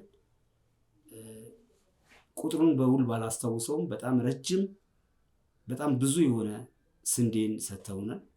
ያን ስንዴ ለአባላቱ እንድናከፋፍል ተሰጥቶን ነበረ። በዛን ጊዜ ከወንድሜ ከዲያቆን ኤልያስ እሸቱ ጋር የሰበካ ጉባኤ ተወካዮች እኔና እሱ ነበርን። ሰበካ ጉባኤ ሰንበት ትምህርት ቤቱን ወክለን እንከታተል ነበርና እዛ ተቀምጠን መጀመሪያ ከአባላቱ ጋር ተነጋገርን። ያው እንደምናውቀው ሰንበት ትምህርት ቤታችን ቴፕ አልነበረውም። ስንዴው በቁጥር የመጣው ለእያንዳንዱ ሰው ነው? እንዴት ነው? ብዛቱን በወቅቱ ረሳሁት። 100 ኩንታል 50 ኩንታል ብቻ እንደዚህ ነው። ግን ለአባላቱ በስሌት ስንሄድ ከ5 እስከ 7 ኪሎ ነው የሚደርሰው ስንዴው ማለት ነው። ስንዴውን ብንመዝነን ለአባላቱ ብንሰጥ ኖሮ 7 ኪሎ ነበር የሚሰጠው። ስለዚህ ይህን ነገር ብንሸጠውና ቴፕ ብንገዛ ቴፑ መዝሙር ማስጠኛ ይሆነናል የሚል ነገር በነበርነው አመራሮች ላይ ተነጋገረን። መተማመን ላይ ስንደርስ ያው ለሰበካ ጉባኤው መላከ ስብሐት ተስፋ ሚካኤል መርሻ ነበሩ የደብሩ አስተዳዳሪ። ያው እሳቸውም ብቅ እያሉ ያዩኝ ስለነበረ ስነግራቸው ልጆቹ ቀረ እንዳይላቸው አሉ። ልጆቹ ቀረ አይላቸውም፣ ግን የጉባኤውን የሰበካ ጉባኤውን ፍቃድ እንፈልጋለን አለን። ሰበካ ጉባኤው ፈቀደልን። ከዛ ስንዴውን ከተረከብን በኋላ ስንዴውን መጠለያ 8 የተባለ ቦታ ላይ በስፋት ተቀምጦ እኔና ካሳሁን ገብሩ አሁን ሀና ያለችበት በፊት እንደዚህ አልነበረም። ያው አሁን ታድሶ ነው የተሰራው። እዛ ጋር ሆኖ ረጅም ጊዜ ስንዴውን በመጠበቅ ያው እንደምታውቁት ከጀርባው መቃብር ቤት ነው። ከመቃብር ቤት ሌቦች መጥተው ያንን ነገር የህፃናቶችን ገንዘብ እንዲያወዙ በረጅም ጊዜ እዛው እያደርን በሽያጭ ተሳክቶልን በፈረቃ ነው የጠበቃችሁት? በፈረቃ አንድ ላይ ነው ያው መቃርቢ ስለሆነ ሁለታችንም አንድ ላይ ነው ሁልጊዜ እኔና ካሳሁን ገብሩ እኔ ኤልያስ ከውጭ ያግዙናል። ቀን አንዳንድ ነገር ያግዙናል። ሽያጭ ተጀመረ። ያው ከተሸጠ በኋላ ገንዘቡ ከተገኘ በኋላ አሁን ቴፑ ይገዛ ተባለ። ቴፕ ለመግዛት አሁንም ማን ማስፈቀድ አለብን? ሰበካ ጉባኤ ማስፈቀድ ነበረብን። የደቡብ ሰበካ ጉባኤ ስናስፈቅድ የደቡብ ሰበካ ጉባኤ ፍቃዱን ሲሰጠን አሁን በህይወት የሉም ሻለቃ አሰፋ ነው በዚህ ገንዘብ ይሄንን ከምትገዙ እኔ በኮንትሮባንድ አስመጣላችኋለሁ እና ሳንቲሙ ይስጠቅማችሁ ሌላ ነገር ይውላል የሚል ሐሳብ አቀረቡልን። የተቀደሰ ሐሳብ ነው የምናገኝ ከሆነ ብለን ለሳቸው ኃላፊነቱን ሰጥተን ወጣን። ከጉባኤ ወጣን። ለሚቀጥለው 2 ሳምንት ለልጆቹ ህፃናት ቤተሰቦቻቸው መናገር ስለነበረብን የአቡነ ተክለ ሃይማኖትን ውለታ መግለጽ ስለነበረብን አቡነ ተክለ ሃይማኖት ለእናንተ ለወላጆቻችን ይሄንን ሰጥተው ነበር፣ ልጆቻችሁ ግን ይሄንን ስንዴ ሸጠው ቴፕ እንዲገዛ ፈቅደዋል ብለን ለቤተሰቦቹ ለመናገር የምርቃት ፕሮግራም ኩኪስና ምናምን ተዘጋጅቶ አዳራሽ ውስጥ ፕሮግራም ተያዘው። ወረቀት ተበተነ፣ ለአባላቱ ተሰጣቸው። ሁሉም ሲባል ቴፑ አይመጣም። የነበረብን ፈተና እኔና ኤልያስ በጣም ከባድ ነበር። ኮንትሮባንድ ነው መገኘት አልቻለም። በቃ ዛሬ ነው ነገ ነው ከነገ ወዲያ ነው የሚለን ሻለቃው። በቃ ግራ ተጋባን። ቀኑ መድረሱ አይቀርም ደረሰ። ያቺ እሁድ ቅዳሴ ተቀድሷል፣ ቅዳሴ ተገብቷል። እኛ አዳራሽ ውስጥ ኩኪሱና ምኑን አዘጋጅተናል። ያው በገንዘብ ነው ተገዝቶ መጥቷል። ለስላሳ ሁሉ ነገር ተዘጋጅቷል። ቴፑ ግን የለም። ግራ ተጋባን። የምርቃቱ ቀን አሁን ከዛ አማራጭ ስናጣ አስተውሳለሁ ሊቀ ዲያቆን ደሙ እየተከላለቀ ቅዳሴ ገብቷል። ያ ቅዳሴ ስለገባ በቅዳሴ አቋርጬ ሄጂ ጠይቄዋለሁ። ስንጠይቀው ምን ይሻላል ጉልን ነው እሱም ሰው ከጉባኤ አባል ስለነበረ ያውቀዋል እንትኑ። ታዲያ ምን ችግር አለ? አስበንጥራውና አስበ ማለት የደሙዬ ወንድም ማለት ነው። አስበንጥራውና ከአስበ ሄዶ እቤት ናሽናል ፓናሶኒክ ቴፕ አለ እሱን አንጡና ለጊዜው ይመረቅ ነገ ሲገዛ ይተካል የሚል ሐሳብ ቀረበልን። ተንፈስ አደረገን። አሁን ከዛ ከዳሙዬ ቤት ሄዶ ያ ቴፕ መጣ። ሲመጣ ያው እንደዛሬው ብልጭጩ አይደለም። የቤተክርስቲያናችን ጌጧ መጠቅላይ የነበረ ሱቲው ነበረ። በሱቲ ተጠቀለለ፣ ተዘጋጀ። ያው መላከ ስብሐት ከቅዳሴ ካለቀ በኋላ ያሉትን የተወሰኑትን ኮሎኔል ተኮላን ይዘው መጡ ሊመርቁ ማለት ነው። እሳቸው አሁን ነገር አቁ አሁን ገቡን። ቁጭ አልን። ጸሎት ተካሄደ። ከጸሎት ተገረረ። ቴፑ ተመረቀ። ያ ኩኪሱን አሁን ሁሉ ፕሮግራሙ አለቀ። አሁንም ወደ ጉባኤው ነው የምንሄደው። ጉባኤውን ስንጠይቅ አሁንም ያ ቴፕ አይመጣም። አሁን ምንም አማራጭ የለንም። ከዳሙዬ ጋር መደራደር ጀመርን። ዳሙዬ እግዚአብሔር ይስጠው ያ የተመረቀው ቴፕ ያም ጸሎት ሊሆን ይችላል እስከዛሬ ለሰውን ባለፈው በሰንበት ትምህርት ቤቱ ዓመታዊ በዓል ጊዜ ለኤግዚቢሽን አቅርቦት አይቼ በጣም ተደስቻለሁ። አለ በነገራችን ላይ እችለታ እኔም እንደውም ዛሬ ይዤው እመጣለሁ ብዬ ነበረ። ያው ፕሮሰሶች አሉ አለ ቀኑ አጠረብኝና አንተ ሳይሎጂ ቴፑን ትንሽ አቀማመጡ ጥሩ ቦታ ነበረ። ከሆነ ቦታ አስወጥቼው ዋናው የንብረት እንትኑ ላይ ይቀመጥና ወስጄ እዚህ ይጠቀምበታለን ብለን ነበር። ያው ቴፑ አላው ነው እንግዲህ ባለውለታ ነው ማለት ነው። እንግዲህ ይታሰብ እንግዲህ ወይ ከ78 79 ዓመተ ምህረት የተገዛ ቴፕ ማንም እንደ ግል ጥቅሙ አይታይም። ጽሕፈት ቤታችን አዳራሹን እናውቀዋለን። ይወድቃል፣ ይነሳል። ቴፑ ግን ምንም ሳይሆን እስከ ረጅም ጊዜ እንገለገልበት ነው። ስንት ብር ከፈላችሁ? 550 ዘንድሮ ሞንታርቦ አለ አይደል? ሰንበት ትምህርት ቤቱ እንግዲህ ልዩነቱን ትውልዱ እንዲያይፈልጋል። 550 450 በዚህ ውስጥ ነው። ያው ረጅም ጊዜ ስለሆነ ራስቸዋለሁ። ያን ቴፕ ነው እንግዲህ አሁን ያው እሳቸው በህይወት የሉም። ግን ትልቁ ነገር ሰበካ ጉባኤውን በማመኑ ሰበካ ጉባኤውን ቀና በመሆኑ ያንን ስንዴ መሸጥ የለበትም ቢል ያን ነገር ይቀርባል። ለሰንበት ትምህርት ቤቱ ያንም የነበረው ሰበካ ጉባኤ ለሰንበት ትምህርት ቤቱ ጥሩ ነበሩ። እኔ አስታውሳለሁ እንግዲህ እህቶቼ በኋላ ሊገልጹት ይችላሉ። ጥሪ ቂርቆስን አክብረን እኮ ደጀ ሰላም እንገባ ነበር። ደጀ ሰላም ድርሻችንን እንጀራና ወጥ ይሰጠን ነበር። ይሄ ለሰንበት ትምህርት ቤቱን ይሉ ነበር። አጋፋሉ መጨኔው ይሄ ለሰንበት ትምህርት ቤቱ ይሄን ተደርጎልን እያያዝን የመጡትን እንግዶች በቀደም አድዬኔ ስትናገር የሰማሁት አለ። ለየደብሩ ሰንበት ትምህርት ቤቶች በወረቀት እንጠራ ነበረ እንዲያከብሩ። ቂርቆስን መጥቶ ሲያከብሩ ግን ምግብ በልተው መሄድ አለባቸው። ያው ይደረግ ነበር እና ያኔ ሰበካ ጉባኤውና የደብሩ ቤተክርስቲያን ካህናትና ሰንበት ትምህርት ቤት እጅና ጓንት ነበር። እኔም ማስታውሰው መዝሙር አዳራሽ ውስጥ ሆነ ስንዘምር የኔታ ገብረስላሴ አሁን በሕይወት የሉም ነፍሳቸውን ይማርና የኔታ ገብረስላሴ እነ ገብረ ሕይወት በዛ ካለፉ ግዕዝ አንዷ ፊደል ከተመለሰ ተመልሰው ነው የሚገቡት። ተመልሰው ገብተው መልሱት። እኔ አንዴ አስታውሳለሁ አልመጣ ብሉን ቃሉ እዝራ በቃ ይሄ ወረብ ይቅር ቸብቸቦ ይቅረብ ብሎ ነው በቸብቸቦ የሄደው። ቅላጼዋን አማርኛዋን አልመጣ ብላ የአንድ ፊደል ልዩነት ከባድ ሚስጥር ስለሆነ በግዕዝ እና እስከዚህ ድረስ የነበሩት አባቶቻችን ካህናት ከሰንበት ትምህርት ቤቱ ልጆቹን ለመምራት ልጆቹን ለማሳደግ ልጆቹን ትልቅ እውቀት ለመስጠት በሚችሉት አጋጣሚ ያደርጉ ነበር እና ቂርቆስ እኔ በዛ የልጅነት ጊዜያችን እኔ በሆነ ትልቅ ነገር ነው። ያም ይመስለኛል ዛሬም ከቤቱ ያልወጣ ነው። የትም በትዳርም በኑሮም የተለያየ ቦታ ብንቀመጥ ዛሬ እንድንሰባሰብ ያደረገን ያ የልጅነት ባህሪያችን ነው። ያኔ የምንጨቃጨቃት ያኔ የምንዘምራት አገልግሎቷ ዛሬ እዚህ ጋር ሰብስባናለች እና በጣም ብዙ ትዝታዎች አሉኝ በዚህ በሰንበት ትምህርት ቤታችን ለማለት ፈልጋለሁ። መዋቅር ነበረው ግን ስትራክቸር ነበረው ሰንበት ትምህርት ቤት የመጣውን ነው ይዘን ሄድ ነው የማስታውሰው። ሊቀመንበር ይኖራል፣ ከላይ ይጀምራል። ከሊቀመንበር ቀጥሎ ጸሐፊ አለ፣ ገንዘብ ያዥ አለ። 0.25 ሳንቲም የሚሰበሰቡ ወራይ ክፍያ ተብላ 25 ሳንቲም እንሰበስብ ነበር። በቃ ይሄ ነው። ያቺ ተሰብስባ ግርማ የቂርቆስ ሂሳብ ሹም ከሆነ በኋላ ከሰበካ ጉባኤው ጋር ተነጋግሮ ራሱን ቻለ የሰንበት ትምህርት ቤቱ በጀት እንዲበጀትለት አድርጓል። በጀት በጀት ተመድቦለት ራሱ እንትኑ ላይ አንቀጻለሁ ራሱ እና ያቺ ነገር ምንድነው ሰንበት ትምህርት ቤቱ ለሚፈልገው ነገር ስንጠይቅ አንከለከልም ነበር። አሁን ለምሳሌ ስልጠና ኮርስ ቤተ ክህነቶች በጠሩ ቁጥር የትራንስፖርት አበል እንጠይቅ ነበር። ጎፋ ገብርኤል መዝሙር ጥናት፣ ጥምቀት መዝሙር፣ የደመራ መዝሙር ጥናት ጎፋ ገብርኤል ነው። ጎፋ ገብርኤል ሲኬድ ትራንስፖርት ሁሉ ይሰጡን ነበር። ይሄ ምንድነው ቀናነቱ ነበር። ይሄን ይመስላል።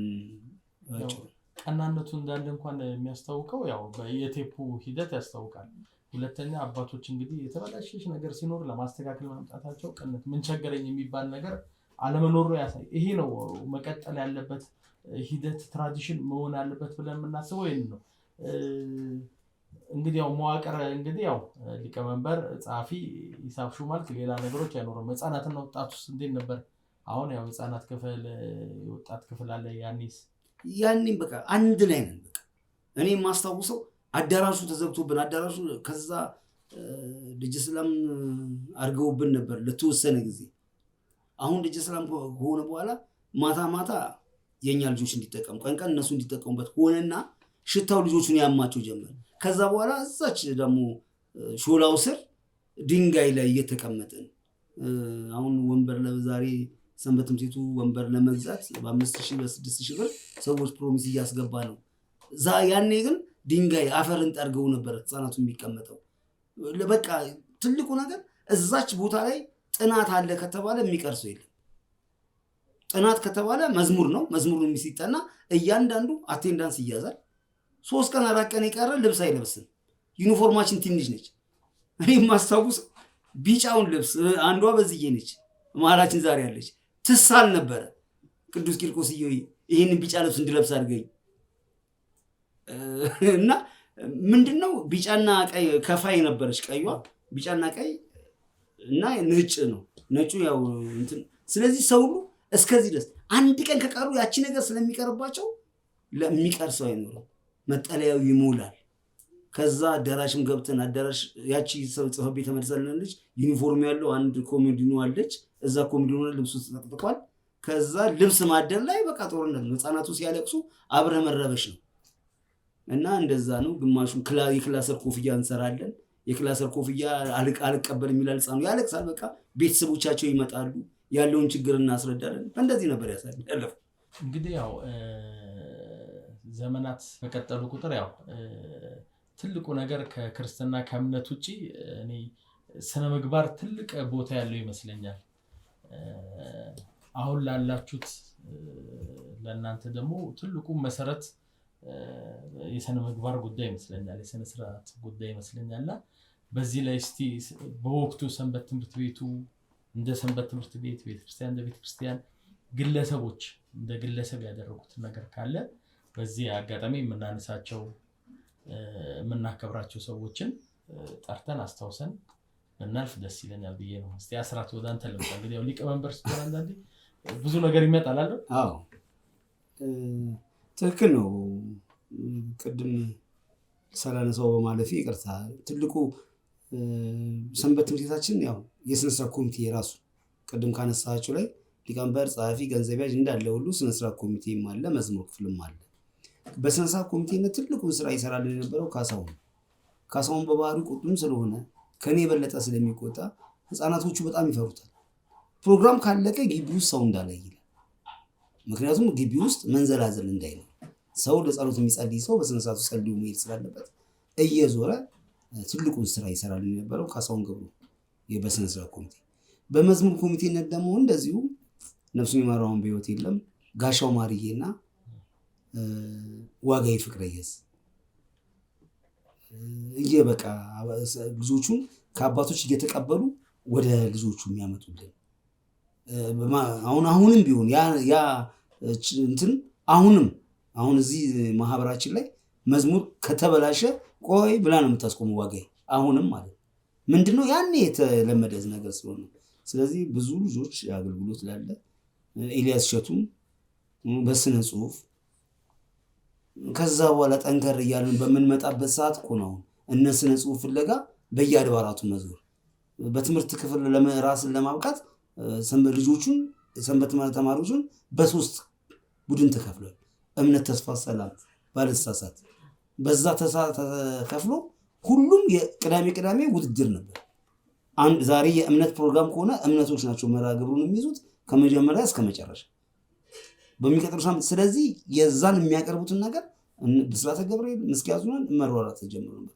አስታውሳለሁ ኤልያስ ሸቱና እኔ አንድ ምድብ ሆነን ስለ ኬክ አሰራር በመንፈሳዊ ህይወት አድርገን ኬክ አሰራር ብለን ማስታወቂያ በዚህኛው ተራ ለሳምንት ፕሮግራማችን ይሄን ይመስላል ብለን ስለ ኬክ ስራ ኤልያስ ሸቱ ሲያስተዋውቅ እንዴት ኬክ በሶፍት ይበላል በሹካ ነው እርስ በርስ መጣላት። ከዛ መጨረሻ ላይ ስነ ጽሁፉ በሚቀርበት ሰዓት ላይ ያው ብስራተ ገብርኤል ከኛ በኋላ የተቋቋመ ደብር ሆኖ ግን በዚህ አይነት በሰንበት ትምህርት ቤት አያያዝ ጉዳይ ከፍ ያሉ ነበሩ እና ከዛም እንደዛ ሆኖ በጣም ብዙ ነገሮች እናደርግ ነበር እና የዛሬው ስነ ስርዓት መያዛቸው አባላቱ ያኔ በልጅነታቸው ካሳሁን ገብሩ የሚቆጣቸው ካሳሁን የሚገርፋቸው ዛሬ ተገርፈው ከሰዓት ከ10 ደቂቃ በኋላ እኮ አንድ ነን። ተቆጥቶት ከ10 ደቂቃ በኋላ አንድ ነን። ብዙ ልጆች አሉ። አሁን እነተሾመ ደሳለኝ ዛሬ አባ ተክለ ማርያም ያኔ ተቆጭ ዛሬ ይገርመናል። ፊዚካል አሁን ስንመለከት እሳቸው አሁን ትልቅ ይመስላሉ። እኔ የእሳቸውን ፎቶ በኋላ ላሳያችሁ ይችላሉ ዛሬ ያሉበትንና በልጅነታቸው የነበሩበትን ነገር። ስለዚህ ያንን ይመስላልና ውስጣችን ግን የተቀመጠው ያ የልጅነት ፍቅር ነው። ለዚህም ነው ዛሬ ይሄ ማህበር የተቋቋመው። ለዚህም ነው ገብረስላሴ ሰርጉን በሚያከብርበት ሰዓት ላይ እነዚህ ልጆች ፈልጎ ጠራ። ሲጠራ ሰርግ ላይ ተገናኘን። ለምን ተገናኝተን አንድ ነገር አናቋቋም እስቲ እንገናኝ ተባለ። በዛው አመት በ2005 ይሄ ማህበረ ቂርቆስ ወየሉጣ ተቋቋመ። ስንቋቋም 8 ሰዎች ተባለ። የተገኘ ነው 5 ሆነን በየወሩ ሲባል እግዚአብሔር ይመስገን ዛሬ እዚህ ጋር ደርሰናል። መልካም። እስቲ ገሌ ዲያቆን ገብረስላሴ እንግዲህ እኔ ገሌ እያልኩ ነው የምጠራው። ገሌ እስቲ ስለነበረው የትምህርት አሰጣጥ ትምህርት ክፍል ላይ እንደነበር መረጃው አለኝ።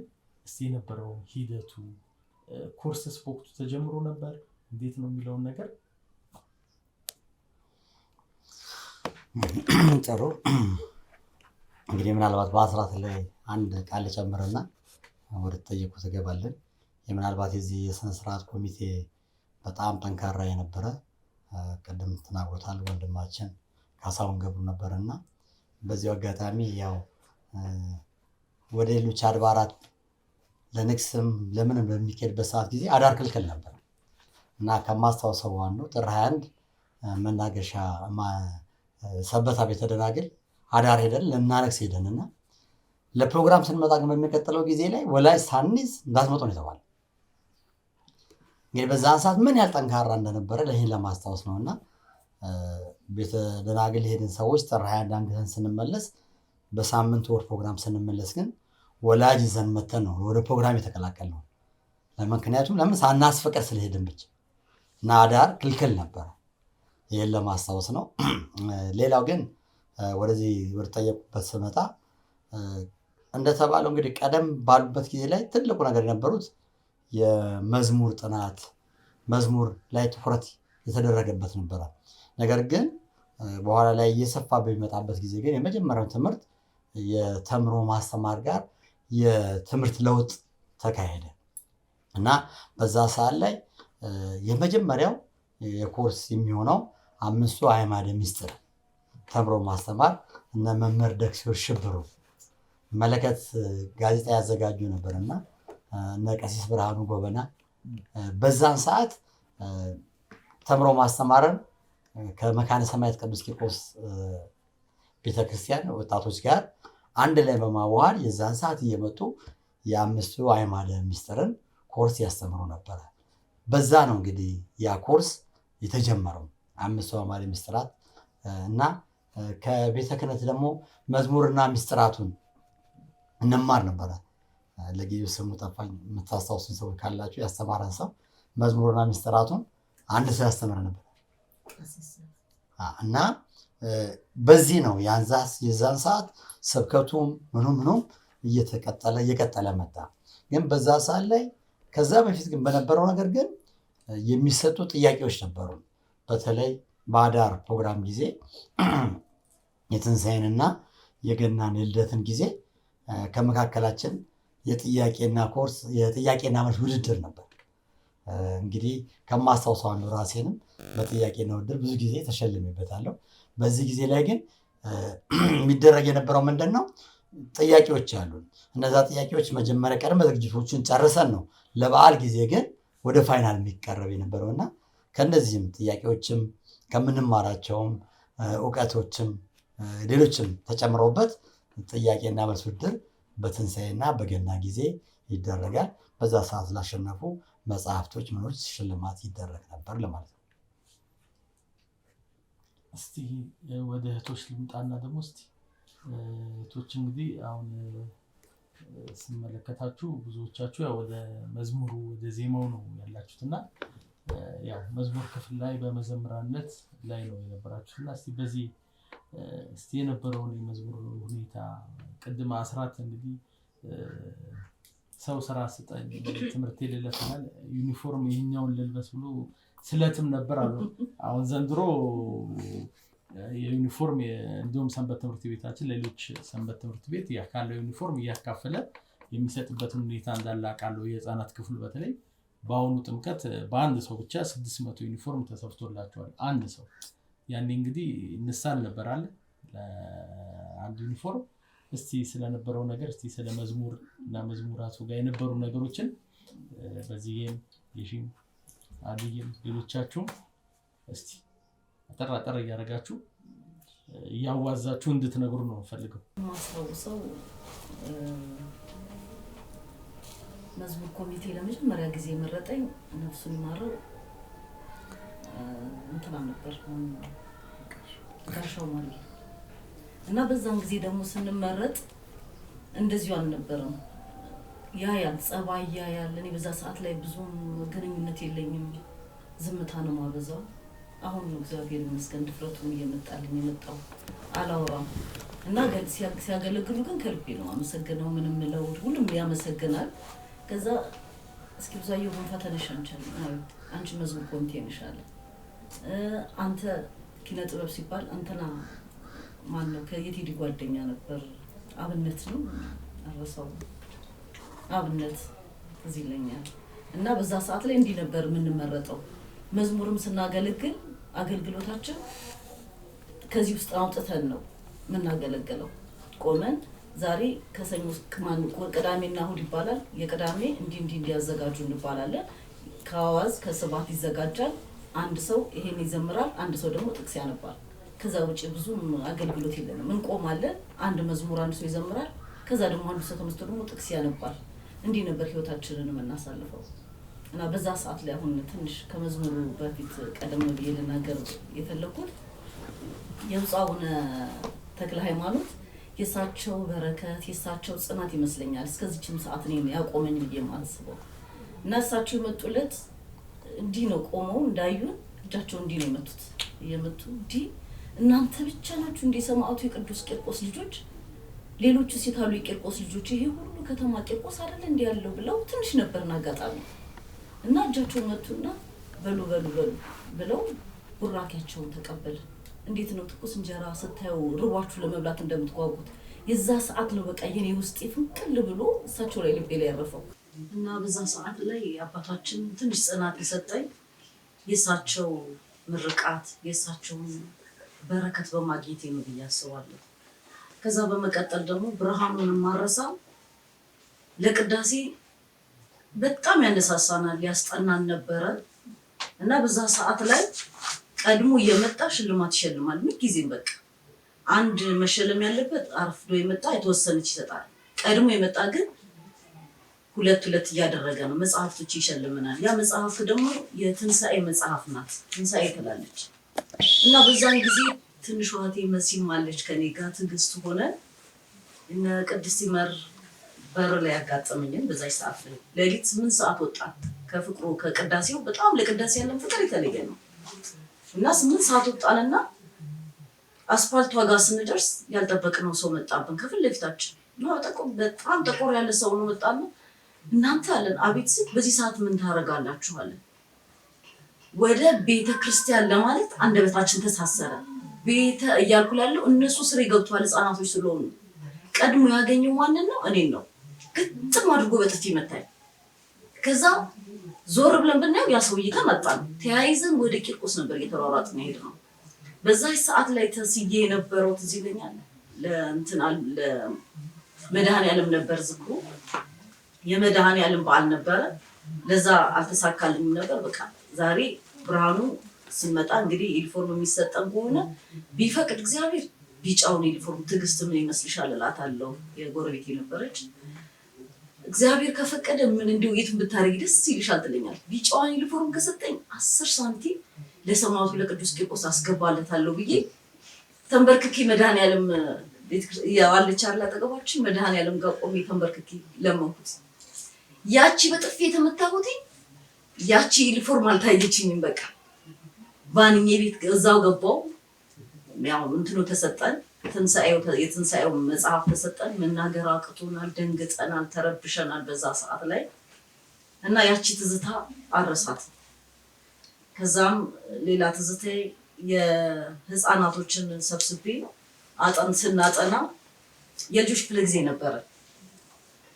ታስታውሱ ከሆነ ስሟ ማን ነው? ድንግል ማርያም የትመሰገናለች በዓለም ሁሉ ምስጋናዎቿ ስንት ናቸው? ብዙ ናቸው። ከብዙዎቹ አንዱ ውዳሴ ማርያም፣ ቅዳሴ ማርያም፣ አንቀጸ ብርሃን። ይሄ በዜማ ነው የምንለው። እቴሜቴም ስንጫወት በእቴሜቴም ጨዋታ አለ። እስቲ በዜማ እቴሜቴ የምንለው ስሟ ማነው? ድንግል ማርያም የትመሰገናለች በዓለም ሁሉ ምስጋናዎቿ ስንት ናቸው? ብዙ ናቸው። ከብዙዎቹ ሶስቱ ውዳሴ ማርያም፣ ቅዳሴ ማርያም፣ አንቀጸ ብርሃን። ውዳሴ ማርያምን ማን ደረሰላት? ቅዱስ ኤፍሬም። አንቀጸ ብርሃንን ማን ደረሰላት? ቅዱስ ያሬድ። መቼ እንምጣ እያልን በቃ በዚህ በጨዋታ ነበር የምንለው እቴሜቴንም ገልብጠን በተለያየ ተያይዘን ተቃቅፈን አለ ልክ የእንትኖቹን ጨዋታ ምንድነው የዓለማውያን ጨዋታ ወደ መንፈሳዊ ለውጠን ነበር። በጣም እናጠና ነበር። በዛን ጊዜ አዳራሻችን ያው አባቶቻችን ይጠቀሙበት ነበር። ጠላ ይፈስበታል ምን ይላል። እዛ ሰዓት ቀድም የምገኘው ነው ነበርኩኝ።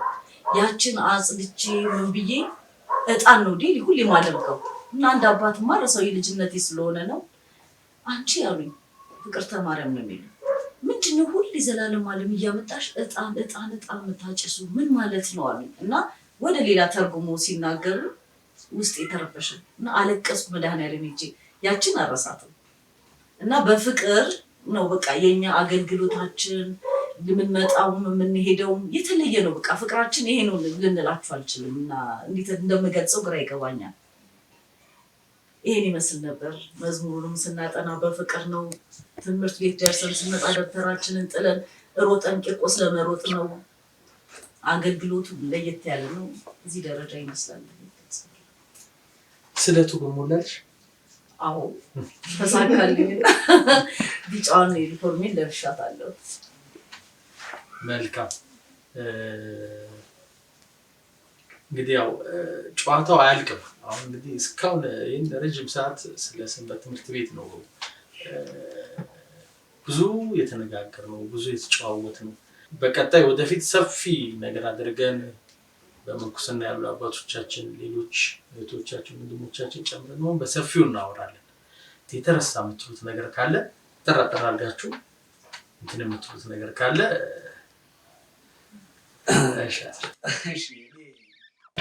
ያው በእነዚህ በህፃናቶቹ ላይ ሰንበት ቤቱ በስጋም በነፍስም ዋጋ ያገኙበት ነው። አሁን ለምሳሌ በስጋ በዘመነ ደርግ ብሔራዊ ውትድርና የምትውልኝ ግቢያችን የሀዘን ቤት ሆኖ ነበር። አስታውሳለሁ። ኤልያስ እሸቱ መርሃ ግብር መሪ ነበረ። ማለትም ፕሮግራሙን ከጨረስን በኋላ እኔ በማግስቱ ብሔራዊ ውትድርና ሊሄድ ሁሉ ነገር አልቋል። ግን ማንም እንዳይሰማ ሀሳብ አቀጥ ከኤልያስ ጋር ተነጋግረናል። አሁን ጸሎት ሲባል ያው ሲስተርም አማረች ገብረ ማርያም አብራኝ ሰንበት ቤት ስለነበረች አማረች ለነ ኦሜጋ ብሎ አባላቱ ግን ሙሉ ሰምተውታል ነገ እንደሚሄድ። አሁን መጨረሻ ላይ ማጠቃለያ ፕሮግራም ጸሎት ሲዘጋ ኤልያስ ረሳውና ሚስጥር መሆኑን ዛሬ ከማራችን ተለይቶ የሚለው ወንድማችን በሰላም ይመልስልና ብሎ ጸሎት በሚያደርግበት ሰዓት አባታችን ሆይ አትረሳኝ በሙሉ ድምጽ ያላት በእንባን የተባለችው ያ ሲል ከዛ ሁሉም ሰላም እያላችሁ ሲሉ ተባለ። ሰላም እየተባሉ ሲመጣ እየጨበጥኩ መጣውና አስታውሳለሁ። ቴዎድሮስ አድማሱ ተሾመ ደሳለኝ ለተብራን እርሶም ቢቲሊን ቁጥራይ ሲመጡ እነሱን ጨብጦ መለየት አልቻልኩኝም። አቀፍኳቸው። ሳቅፋቸው ማልቀስ ጀመሩ። ጮሁ። እነሱ ጮሁ። ውጪ ወጣው ህፃናት ጠቅላላ ተመልሶ ያቺ አዳራሽ ጩኸት በጩኸት ነች። ከዛ በዛ ሲያልፉ አባታችንና አባ ልብሰ ወርቅ ለቅሶን ሰምተው ሮጦ መጡ። ምንድነው እዚህ በጊዜ አስተማሪያችንን ሊወስዱብን ወታደርነት ብሎ ማንን አስራትን ሲባል ጊዜ ቆዩ እስኪ ናስ ጠሩኝ። እሳቸው በቃ ጨርስና ልጆቹ ሸኝና ቤት ነው ይሉኛል። ቤታቸው ሲሄድ እኔ አላወኩኝም። ያው እንግዲህ አባት ናቸው ሊጸልዩልኝ ነው የኔ ተስፋ። እሳቸው ግን ቁጭ ያደረጉኝና ቁጭ ብላሉኝ አስቀምጡኝ ቤታቸው። ያኔ ከአባ ክፍሌ ጋር አብረው ነበሩ። ቃቢያውን ያለቃው ጽሕፈት ቤት የነበረበት ቤት። ከዛ ቁጭ አለን። መሸት ሲል በልና እንሂድ ብለው ይዘውኝ ሽመልስ አፍቴ ትምህርት ቤት ጀርባ አቶ ሙሉጌታ ይባላል የወረዳ 21 ሊቀመንበር ነው። ንስሐ ልጃቸው ነው። ከዛ ገቡና ሲሄዱ ሚስትየው ነች ያለችው። ሚስትየው ሙሉጌታ የለም ስብሰባ ነው ነገ ወታደሮች ምልመላ ስላለ እነሱን ለማስወጣት እዛ ሄዷል። ደውይልኝ። ያኔ ለእናቶች የሚታዘዙ ነበር። ሲደውል በአስቸኳይ ነው እፈልግሃለሁ። ስብሰባ ናቸው። ስብሰባውን አቋርጠው እቤት ይመጣል። ሲመጣ ምንድነው ይሄው ካልሲን የሚያጥብልኝ እኔ አንድ ቀን አጥቤላቸው አለቀ። ይቆጨኛል በእውነት ሁልጊዜ ካልሲን የሚያጥብልኝ የሚረዳኝ እንደዚህ የሚያደርገኝ ልጅ ነው። ይሄው ብሔራዊ ውትድርና ልትወስድብኝ ነው። ስለዚህ እሱ ከሄደ አይኔ ጠፋ ነው አሉ። ደነገጡ። ያው አቶ ሙሉጌታ ደነገጠ። የት ቀበሌ ነህ? 14 ቀበሌ። ከዛ ምን ይለኛል አቶ ሙሉጌታ፣ በቃ ለማንኛውም ስንት ሰዓት ነው የተባላችሁ ዛሬ? 12 ሰዓት። አንተ 2 ሰዓት ላይ ነህ። ከ2 ሰዓት በኋላ ቆየት ብለን አለ አቶ ሙሉጌታ። እዛ ጋር ልቆጣህ እችላለሁ፣ አይረሳኝም፣ እንደው ብልጥነቱ ነበር። ልቆጣህ እችላለሁ፣ ስቆጣ ግን እንዳደነግጥ ምክንያት ፍጠር፣ የቆየህበትን ምክንያት ፍጠር አለኝ። እሺ አልኩኝ። ከዛ አባን ይዤ እንደገና ወደ ቂርቆስ ሄድኩኝ። ገባን። ሰው በየቦታው ጥሩምባ እየተነፋ ከቀበሌ ሰው እየወጣ ነው። እኔ መጥቼ ቂርቆስ፣ ከዛ ቂርቆስ ዕቃ ቤት አባ ገብረ መስቀል ቤት ጀርባ የሆነ ሳር ክምር አለ። ሳር ክምር ላይ ቁጭ እላለሁ። ረጅም ሰዓት ቆይቼ 2 ሰዓት ተኩል ሲሆን ከቂርቆስ አጅበውኝ የኛው ጓደኞቼ ይዘውኝ ወረዳ 21 ስንሄድ ተጣርተው ገብተዋል መኪና ላይ። ከዛ ልክ እኔ ስመጣ ይሄው አንድ ሰው መጣ አለ ራሱ አቶ ሙሉጌታ። አቤት፣ የት ሄደህ ነው? አይ እኔ እናቴ ደብረ ዘይት ነበረች፣ ደብረ ዘይት ልሰናበት ሄጄ ነው አልኩኝ። እኔ ቅዱስ ቂርቆስ ምስክሬ ነው፣ አስቤበት አይደለም፣ ግን አፌ ላይ የመጣ ይሄማ ፈቃደኛነቱን ይናገራል። ስለዚህ ለሚቀጥለው ዙር ይዘጋጃል አቶ ሙሉጌታ። እሺ ብዬ ከወረዳ 21 ታጅቤ የቀድሞ የነበሩ ህፃናቶች ምስክርነቱን ገለጸ። ቂርቆስ ህፃን እየተዘመረ ከወረዳ 21 ወረዳ 21 ማለት ራስ ሆቴል ጋር ነበር። ከዛ የተጀመረ ይዘውኝ ቂርቆስ ገባን። ቂርቆስ ስንገባ ምን ተባለ? ህፃናቱ ትምህርት ቤት የሚማሩ አይደሉም፣ ስለዚህ ገብተህ ተናገር ተብዬ ፍሳዬ ነበር ዳይሬክተሩ የፍሌግራኖስ ትምህርት ቤት። በየክላሱ እየዞርኩኝ ፊቴን ብቻ ላለመሄዴ እያሳየው ማታ ያ ሁሉ ህፃን ተመልሶ እዛው ቂርቆስ መጠለያ ውስጥ ምስክርነቱን ገለጸ የሚለውን መዝሙር ዘምረን ይሄ ትልቅ በህይወቴ ውስጥ የማረሰው ታሪክ አለላችኋለሁ። እንግዲህ እንደ አባ አይነት ትልልቅ አባቶችን እንግዲህ ይስጠን፣ ጨምርልን፣ ያብዛልን ነው የምንለው። ዝግጅታችን ውይይታችን እንግዲህ በጣም ሰፊ ነው፣ የሚያልቅ አይደለም። ቀጣዩን ውይይት ለማህበራችሁ፣ ስለማህበሩ ዓላማ፣ መሰራረቱ ምንድነው እየሰራችሁ ያላችሁትን የሚለውን ደግሞ በቀጣዩ በሁለተኛው ክፍላችን ላይ እንወያያለን። ባህላችን ከመጨረሳችን የዛሬን ጭውውታችን ከመጨረሳችን በፊት የተዘጋጀው ጸዲቅ እንግዲህ አባቶች ይባርኩልንና እያመሰገንን ትንሣኤውን እያሰብን ፕሮግራማችንን እንጨርሳለን። የዮም ተመልካቾችም እንግዲህ ሼር፣ ላይክ፣ ሰብስክራይብ እያደረጋችሁ ቤተሰብ እንድትሆኑ በዚህ አጋጣሚ እንጠይቃለን። ቀጥታ የፕሮግራማችን የመርሃ ግብራችን መጨረሻ ላይ እንግዲህ አባታችን ጸሎት እየተቆረሰ ይባረክና እያመሰገንን ፕሮግራማችን የመጀመሪያ ክፍላችን በዚህ እንጨርሳለን።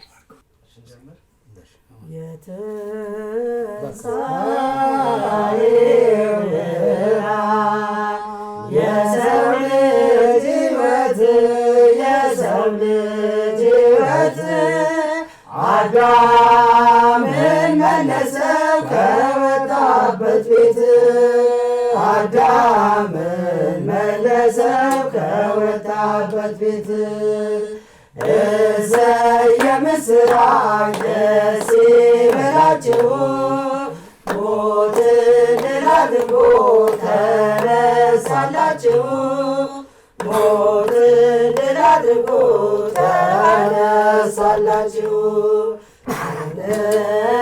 ሙሴ ሆይ የተነገረው ሞትን አጥፍቶ የተነሳው ነው ሞትን ዛሬ አጥፍቶ የተነሳው ነው። የምስራች ደስ ይበላችሁ ሞትን ድል አድርጎ ተነሳላችሁ ሞትን ድል አድርጎ ተነሳላችሁ። ማርያም መግደላዊት ምንኛ ታደልሽ ምንኛ ታደልሽ ከሰው ሁሉ በፊት ትንሣኤን አየሽ ከሰው ሁሉ በፊት ትንሣኤን አየሽ እሰይ የምስራች ደስ ይበላችሁ ሞትን ድል አድርጎ ተነሳላችሁ ሞትን ድል አድርጎ ተነሳላችሁ ብርሃን ያሳየዋል የጽድቅንም ፋና የጽድቅንም ፋና ለሚገዛለቱ በእውነቱ ጎዳና ለሚገዛለቱ በእውነቱ ጎዳና እሰይ የምስራች ደስ ይበላችሁ ሞትን ድል አድርጎ ተነሳላችሁ ሞትን ድል አድርጎ ተነሳላችሁ ተናግረ ሁሉም ተቀበለ ሁሉም ተቀበለ ከጥፋት ልጅ በቀር ማንም አልታጎለ ከጥፋት ልጅ በቀር ማንም አልታጎለ እሰይ የምስራች ደስ ይበላችሁ ሞትን ድል አድርጎ ተነሳላችሁ ሞትን ድል አድርጎ ተነሳላችሁ ፈኖ ዲቤነ ብርሃነከ ፈኖ ዲቤነ ብርሃነከ ፈኖ ዲቤነ ብርሃነከ ፈኖ ዲቤነ ብርሃነከ ትንሣኤከ ትንሣኤከ ለለአመነ ትንሣኤከ ትንሣኤከ ለለአመነ ፈኖ ዲቤነ ብርሃነከ ፈኖ ዲቤነ ብርሃነከ ፈኖ ዲቤነ ብርሃነከ ፈኖ ዲቤነ ብርሃነከ ትንሣኤከ ትንሣኤከ ለለአመነ ትንሣኤከ ትንሣኤከ ለለአመነ